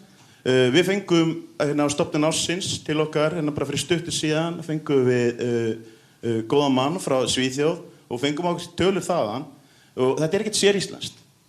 Þetta vandamál minnstakosti á Norðurlöndunum, varðandi veikindi, það eru áskoranir sem fylgja því og það eru alls konar. Meðal hans kom fram í erindinu hans þar var að metnaður fólks og það þetta, við veitum ekki smá vandræðum hvaða orðvegi maður nota, svona overambitious fólk eða svona fólk sem bara með svona mikið metnað, að þetta fólk sem mjög líklegt til þess að þetta kulnun. Þannig að enginn í þeirra raun og veru enginn áður það allt í hennu kemur að því allt hrynur. Þannig að þetta snýst ekki bara eitthvað svona líkamlegt ef við sjáum einhver merki þess að þetta líka spurningum hvað eðlilegt álag á fólki og það líka kom inn að fram, það er verið að skoða þennan veikinda á vinnustæðinu og þau eru svakalega mikil. Er stöðugildin alveg í samræmi við það sem vinnustæður ná að bera sér saman við? Vantar mögulega fólk? Eru of fáar hendur? Þetta allt umræði sem ég til að taka þátt í og ég held ekki að tala fyrir hönd flestar stéttarfélögum, alveg klárlega til þetta, en við náttúrulega förum ekki og erum ekki tilbúið til samtal ef þetta heldur svona áfram út af við. Þetta gjörsamlega óþolandi. Og það verið að kljúfa samfélagi inn í sundur. Fólk að tala algjöru meinlæti orðið kulnun. Fólk að gera lítur þessi í vinsælum hlaðvarpsþáttum, þar sem hefur verið að rósa einum aðala hvernig það er að taka þessa umræðu, sem gerir ekkert nema ógagn fyrir okkur sem samfélagi. Þannig ég bara hvet okkur til þess aðeins að fyrir okkur gang og þetta frábær byrjun. Takk fyrir mig.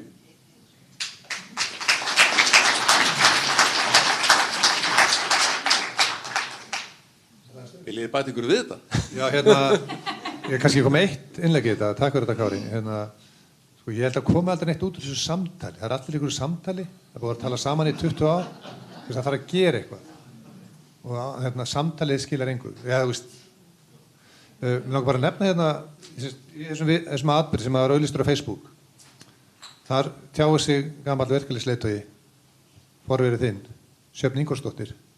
Og hún segir undir viðburðinum: veikindaréttur vinnandi fólks afar dýrmæt réttindi, nánast heilög sem ekki má skerða af hálfu vinnuveitenda en misnota af hálfu starfsmanna á nokkurn hátt. Þetta séu skilaboð. Það alltaf gott að hlusta þegar Sjöfn talar eða lesa þegar hún skrifar. Mér finnst þetta bara mjög góð brýning hjá þig, Kári, og ég ímynda mér að þú sért líka svolítið að tala innan úr þessum undarlega veruleika sem viðskiptaráð orðið leiðandi í einhverju umræðu veikindarétt opinberra starfsmanna. Og ég ætla bara að segja ykkur það að viðskiptaráð veit bara ekkert þetta mál. og ég heyri ykkur hérna sem tali hérna innan á sveitarfélögunum og ég veit að hérna þessi kollegar á Landspítali, ég vann einu sinni þar og hliðin á þeim sem að reyna að halda úti heilbrigðisþjónustu í þessu landi og þurfa mannana og halda utan fólkið sem alltaf með meiri í fanginu en hægt að ráða við og svona grunnhyggin umræða, hún bara á ekki, þú veist, að það engin sómi af henni. Þannig mér finnst umræðin í dag miklu betri. Vegna þess að það ákveðin svona dýpt og virðing og mildi og næmni að við vitum að við stöndum frammi fyrir því, stéttarfélögin vita það, atvinnurekendur vita það, opinbera vita að veikindi hafa færst í aukana. Og það eitthvað þarna sem við þurfum að geta talað og fundið út úr hvernig við tökum á. Ég var nú tekin á teppið af svona yngri deildinni í stjórn VR daginn sem sagði bara en það sem þið þurfið að skilja að við erum ekki sama kynslóð og þið að finnast ógeðslega töff að mæta alltaf veiki vinnuna. Þú veist, ég ekkert viss að þau sætu hérna ekki með neina rödd eða þið veitu ákveðnum panodiltöflum sko.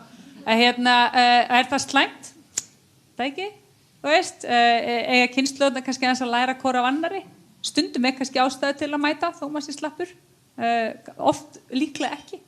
Þannig að það einhver svona, hvaðan þessi veikindi koma og af hverju þau eru, og af hverju þau eru núna en ekki einhvern tímann áður. Þetta eru bara viðfangsefni sem kalla á ofboðslega ígrundaða umræðu og hún byrjar ekki á því að plokka réttinda fólki.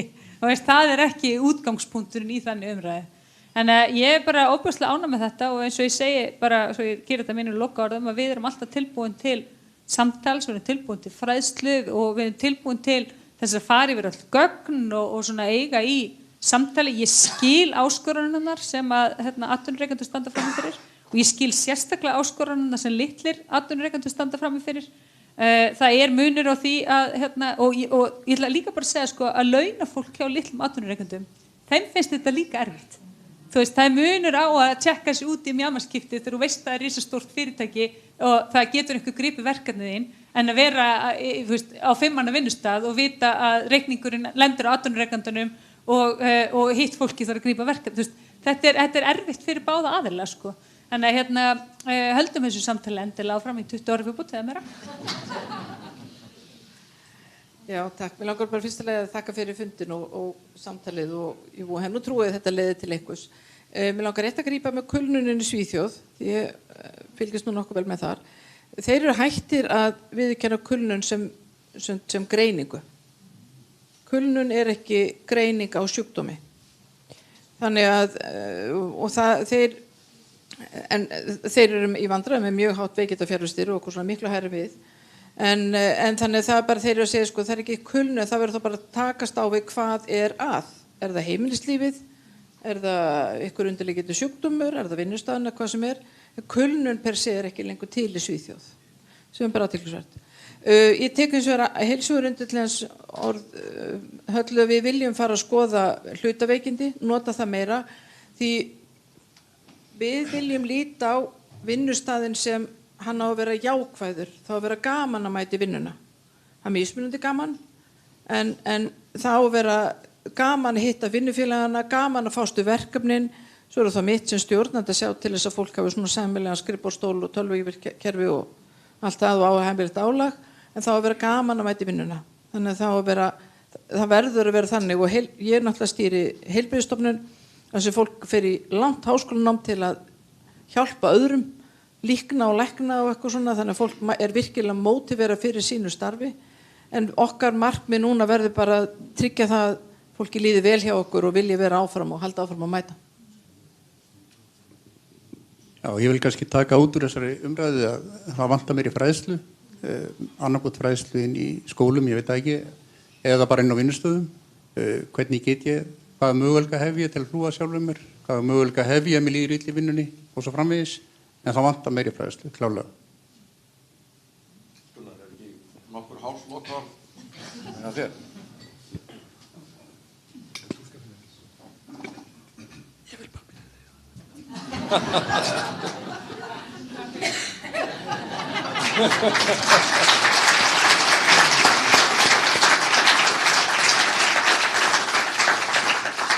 Ég ætla að fá að þakka frummælendunum okkar enn og aftur fyrir alveg frábær erindi og frábæra umræðu hérna. Ég tek undir það, þetta búin að vera bara afskaplega góð umræða og jákvæð og uppbyggileg og mér finnst að við eigum að halda henni áfram. Alveg sammála Gylfa, það á ekki bara að vera samtal, það þarf að gera eitthvað, það sem okkur langar til að gera og sem við getum vonandi gert til dæmis í samstarfi við okkar viðsemjendur hérna er að efla fræðslu og stuðning við fyrirtækin okkar til að byggja upp betri vinnustæðamenningu og fyrirbyggja veikindi. En meira um það síðar. Þakka ykkur öllum kærlega fyrir komuna og öllum sem ég veit að eru búin að vera að fylgjast með á netinu. Þetta er búin að vera frábær fundur. Takk kærlega.